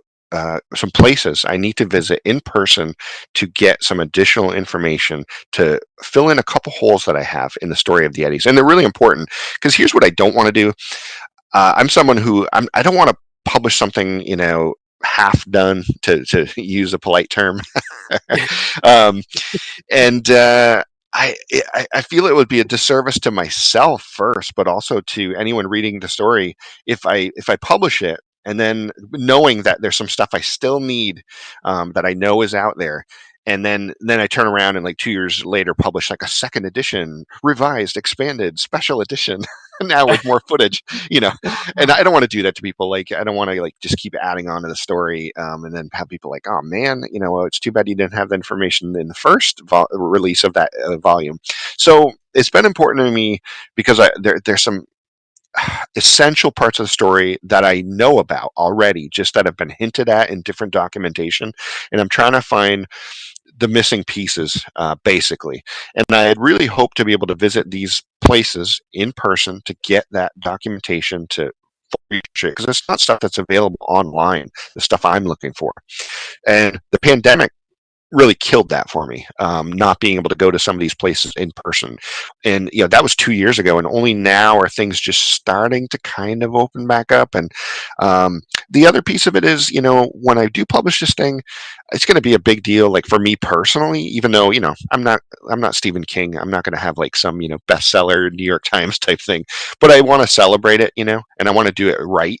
Like I'd like to go down to Chittenden and have like Mm. the book launch be in Chittenden. Maybe it's at the lodge, or maybe it's at the Chittenden Public Library, or maybe it's at the Chittenden Historical Society. Or I know every August they do a I forget what it's called. It's like Chittenden Day or something like that, where they just celebrate the town, sort of a town celebration. And I think it's every August. And they didn't have that for 1 or 2 years because of the pandemic. But I think they might have just started doing it again this past August. I'm not sure, but so my point is, like, I really want to make a big deal of this, and if I do it through Amazon, I'd probably buy a bunch of copies to have on hand for myself to sell.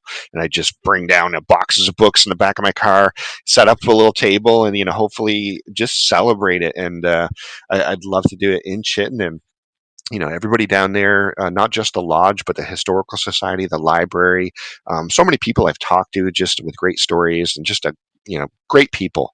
And I feel like the town deserves to have that celebration as well. And I know a lot of people at the historical society, they were some of the first ones who were like, "Oh, I can't go to this speech, but is he going to be publishing a book? Because I'd buy it." And they hadn't even heard the speech. And then the people who did hear the speech were like, "Oh, I'd buy it too." So I'm like, I'm probably not going to make any money on this, but maybe I could kind of help spread like the truth about the Eddies, or at least as That true would as be we good. can find it, based on the documentation that does exist. There's some things we're never going to know; they're just lost in time. Like we talked about, all the history that's lost or thrown out, but there's a lot of information that is out there that's never been published. And I feel like it should be shared.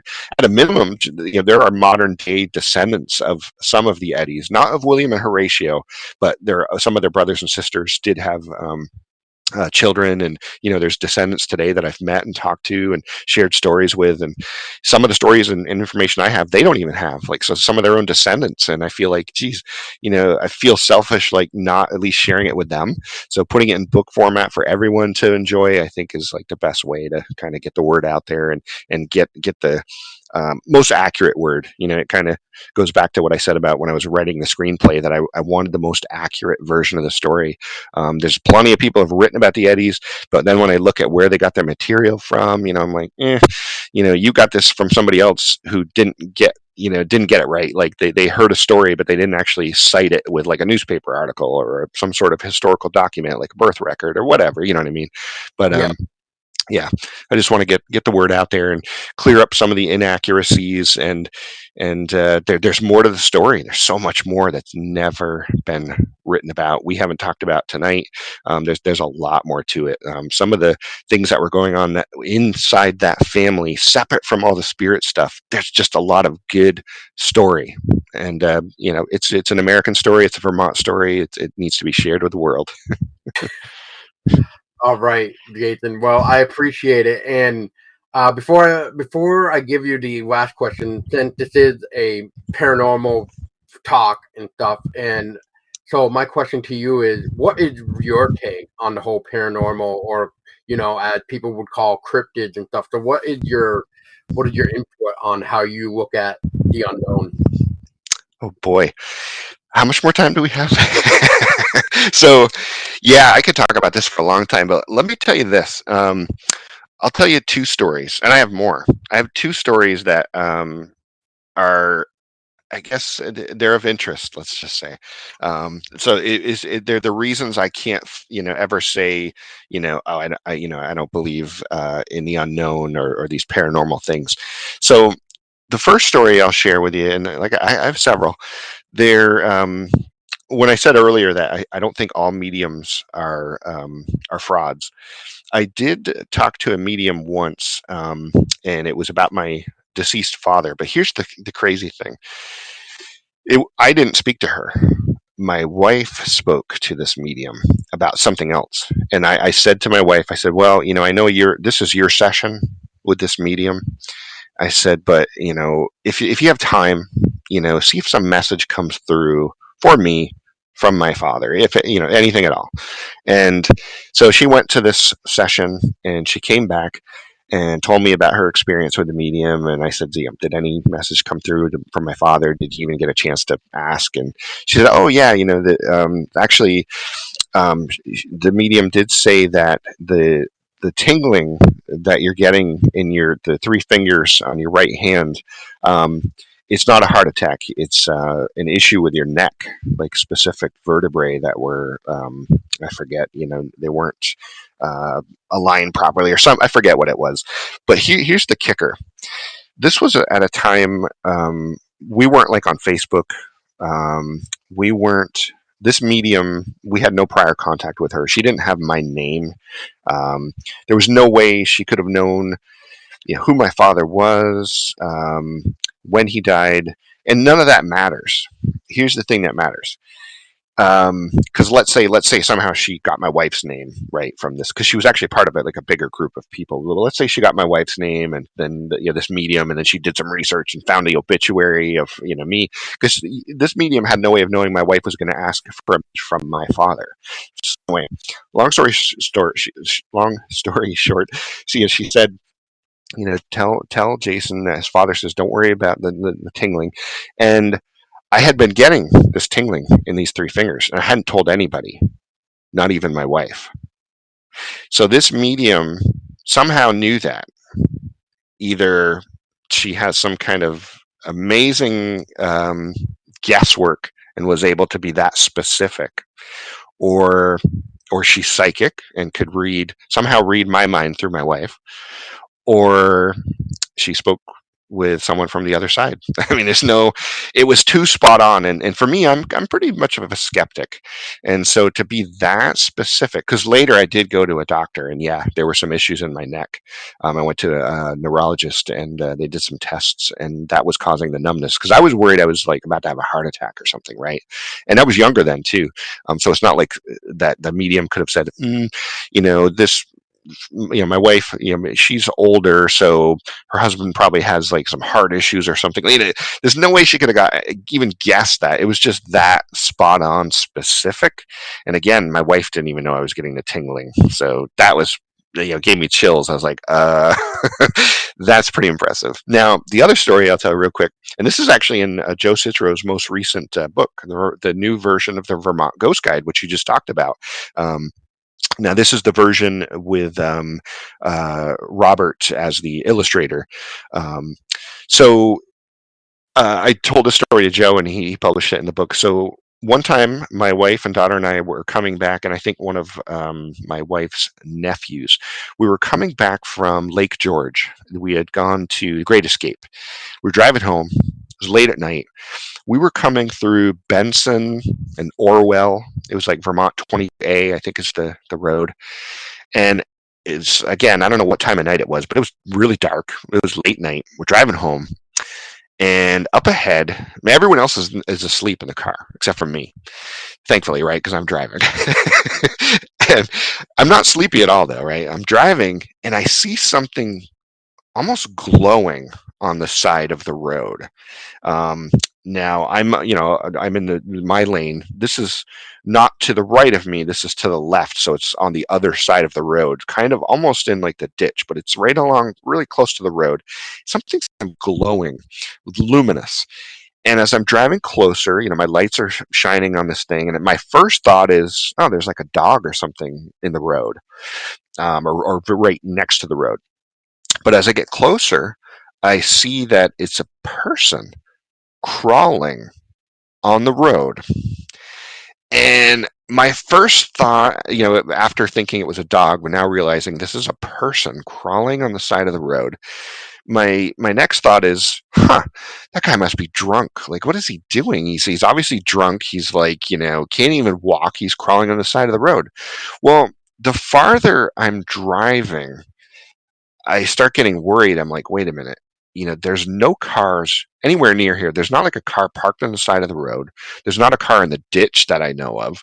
Where did this guy come from? Because for anybody who's driven on Vermont 22A in Benson and Orwell, right in that area, there's a lot of farms. There's a lot of spaces between the houses. It can be pretty dark on a night when there's no moon and the stars aren't out. You got your headlights and that's about it.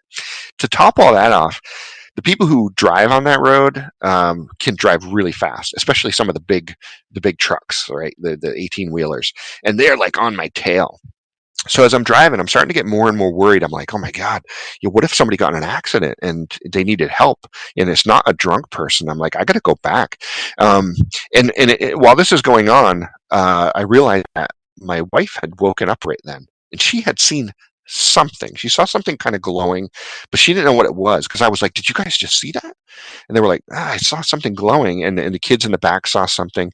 So, but they didn't see the detail that I saw. Like I saw a person. They couldn't tell you, yes, I saw a person, but they say they saw something glowing. I saw a person crawling, and one hand was over their face like this. So that got me thinking. Again, I'm like driving, and I'm getting worried. I'm like, I got to go back. Maybe that person's drunk, but maybe they got in an accident. Maybe they like flew right through the windshield, hit their face, like, and they need help. So there's no easy place to turn around on Vermont 22A because you don't know where the roads are off of that. And I got traffic behind me, like right on my tail flying. So it took me like a few miles to find a good spot where I could turn around, go back that way. Well, sure enough, drive back that way, nobody to be found. There's no, I driving. I don't find anybody on the side of the road. I'm looking, I'm worried, and I drove to a point where I knew I'd driven past where I saw this guy, and I was like, well, that's weird. I'm like, well, maybe they got picked up. Maybe I know I saw something, right? But I don't know what it was, who they were, what had happened. All I know is it bothered me enough where that night I got home, I started looking on WCAX.com. I started looking on BurlingtonFreePress.com. I was trying to see, like, was there an accident that night? The next day, I did the same thing. Nothing. Now, years later, I never found any proof that there was an accident that night. Nothing like that. But years later, I'm driving through Benson again, and it's during the day.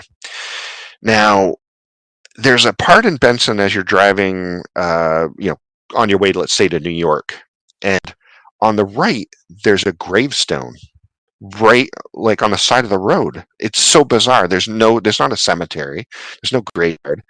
There's just a single memorial marker right on the side of the road. And I had remembered seeing that before, and I always thought it was weird. But then I made the connection. I'm like, well, that's weird. This isn't far from where I saw that crawling man. So one day, a different day, we drove by there again. I'm like, you know what? We need to stop and like I need to see what's on that gravestone. So we got a picture of it. And I did a little bit of research. I looked online. I found a death record for someone who had died there. I forget what year it was. It was more recently, like in the, I don't know, 80s or something.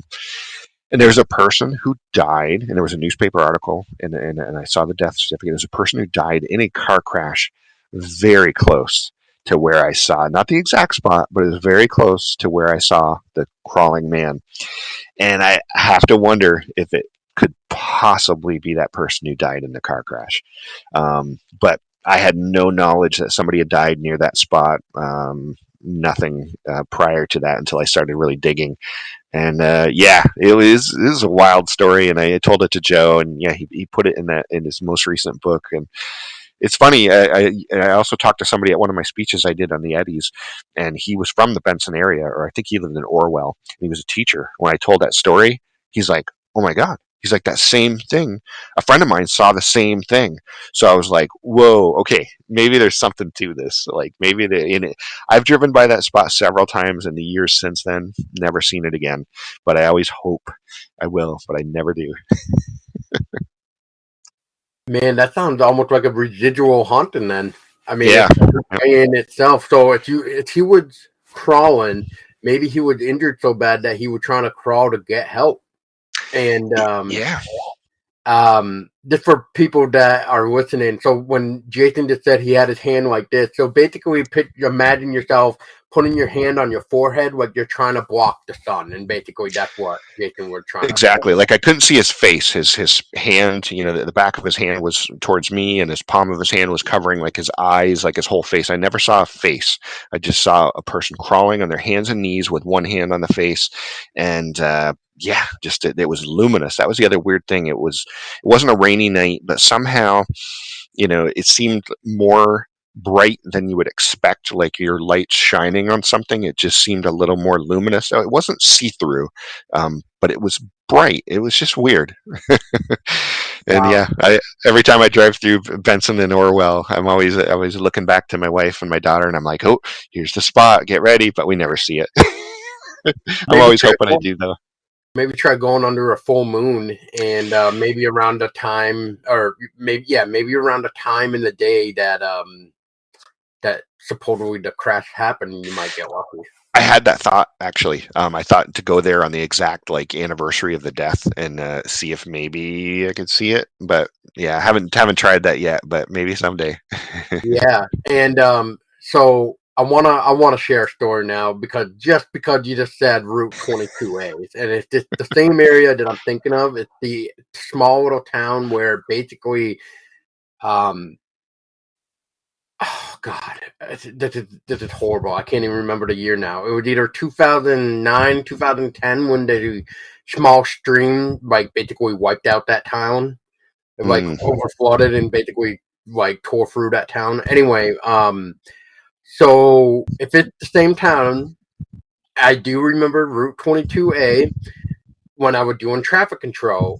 And one day when I was doing traffic control, it was clear blue sky, and I just remember staring up into the sky, and I just see like this. Best way to describe it, because it was quite a distance away in the sky for sure, but it was like this black object, and it was not moving at all. It was just staying put. And so I'm just like not thinking of anything, and I'm like, okay, this thing has not moved, because if it was like possibly a like a drone, like somebody using like a drone to maybe film from up in the sky, it should have been moving all over the place, and we have been like not staying in the same spot for so long or something. So anyway, I radio my partner, and I'm like, just by chance, do you see that up there? Like, do you see anything weird in the sky? And of course, he couldn't see what I was talking about. Mm. So I'm like, okay. I'm like, well, when we get a chance, if it's still there, because I was hoping it was just gonna move off and like be gone, and then I wouldn't have to worry about it anymore. But no, it stayed there. And what I found very odd about this is that once my partner came to me and I pointed right at it and said, "You don't see that right there." And as I said right there, that's when it started to move. And I'm like, did I just see a UFO? Was that a drone? Like, what was that? And because it was so weird. It seemed to have picked up speed and everything. But I mean, my mind wants to say UFO, but part of me wants to say drone. But I don't know. Yeah, it's tough. It's like the two stories I just told you. You know, I can't say with 100% certainty, like, yep, that was a real psychic spirit medium, uh, and I can't say I absolutely saw a ghost. I can't say for sure those two things. All I can say is this is what I saw. This is what I heard. I can't explain it. It's like the X Files, right? With this poster, Duchovny, Fox Mulder's poster on the wall. I want to believe, but I can't. I need like I almost need more proof. But boy, those are pretty close to full proof for me. No, I agree. So anyway, Jason, I don't want to take up any more time. I also want to thank the listeners if they're still listening too, because I mean, Yeah, it's you may have to split this into two episodes. yeah, maybe we should, but um, anyway, so before we let you go, if anybody wanted to keep up to date with what's going on with you, where can people, keep track of your progress? Yeah, so there's two places to kind of keep track. Probably the most active place I would say, although it's not super active lately, is on Facebook. I do have a group. It's not a page; it's a group called the Eddy Brothers Spirit Mediums of Chittenden, Vermont. It's a public group on Facebook. There's, I don't know, 160 people or something in it, 165, something like that.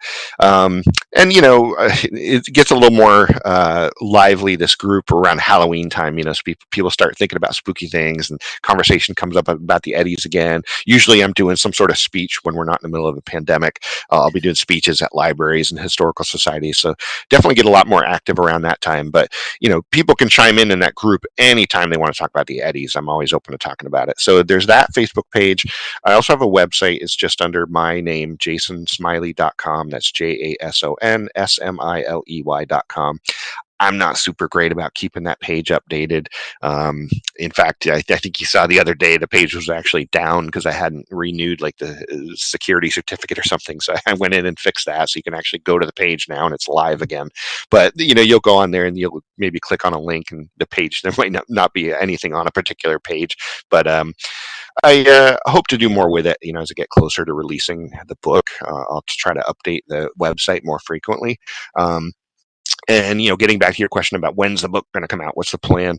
Now that the pandemic, things are getting a little bit better. Hopefully, I'm going to be able to get out there and get those last pieces I really want to get that first book out. And here's the cool thing, though, is I've actually done work on all 3 books, because originally it was going to be just 1 book. But when I realized how big of a project this was, I was like, I need to split this up. So there's been work done on all of the different time periods of the books. And so I'll be, I've already got 3 different documents on my hard drive with, the 3 different books all going on. But I'm focused on getting that first book out. So that I've kind of separated it out and said, okay, I'm not going to work on anything beyond this date. I'm going to focus on these years of the Eddy Brothers. So, I hesitate to commit to a specific date on the release of the book, because I don't want to let people down, and I don't want to let myself down and be like, oh yeah, it's going to be out in August, and then August comes and it's still not ready, and I'm going to be like, ugh, I let myself down. I let people down who are waiting. So I'm not going to, throw a date out there yet, but just know that it's almost ready to go. It's so close. There's really just like 3 or 4 things I need to track down, because they're just such big parts of the story, and I've just got little snippets about it, but I need a little more content, and I don't want to put it out there until that's ready. So hang in there, people. It is being worked on. There's a huge chunk of it that's done. There's just like a few little things I need to wrap up to get that first one out, and then the next 2 should come much quicker, because I've already done a lot of the work on those. The third one might take a little longer, because I haven't done as much work on collecting modern stories about things in Chittenden and related to the Eddies, but we'll get there. The first 2 will be the big focus, though. So the first one's The Devil's Cabinet. The second one is Spirit Vale, and they're coming. They're coming. And then It's the best 2 places. What's that? The third one? I haven't 100% decided on the name, but the one title I may use is A Skeptic Among Spirits.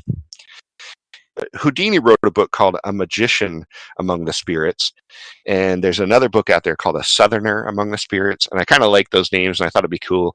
The spirits, because I am skeptical. Again, I want to believe. So yeah, I may use that title, but we'll see. We'll see, unless I can come up with something more clever.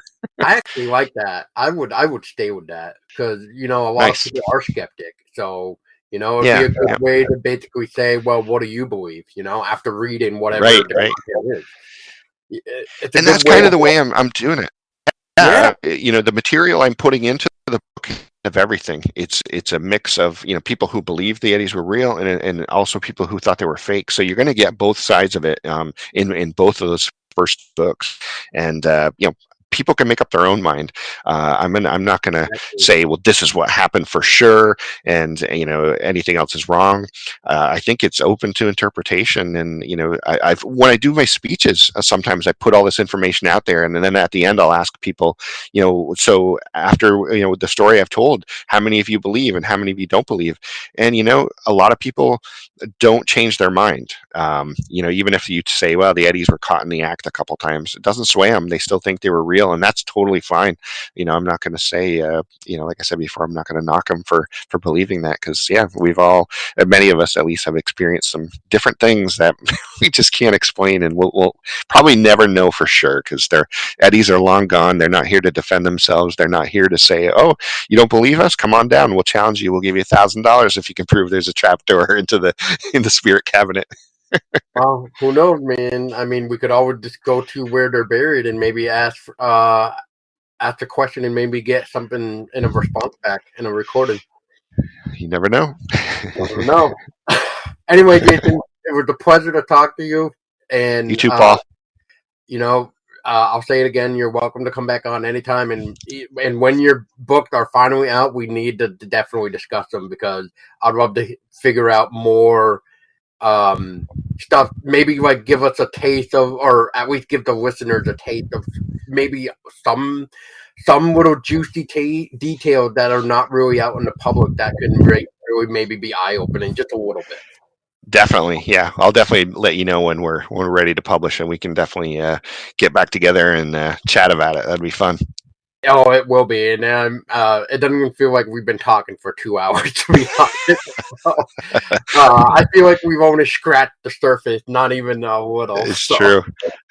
all right, man. Well, thank you so much for joining, and for the listeners. So, as Jason just said, please check out jasonsmiley.com, and he also has a Facebook group, which I will drop both the links into the description below, so that way I did all the work. You don't have to do it anyway. So it will be all there. All you got to do is go to the description, click on the link, and then boom, it will be right there. So anyway, my name is Paul Doski. You just listened to Jason Smiley, and well, if you happen to have your eyes open, there might be a chance that an apparition might appear in front of you. Good night, everybody. Good night.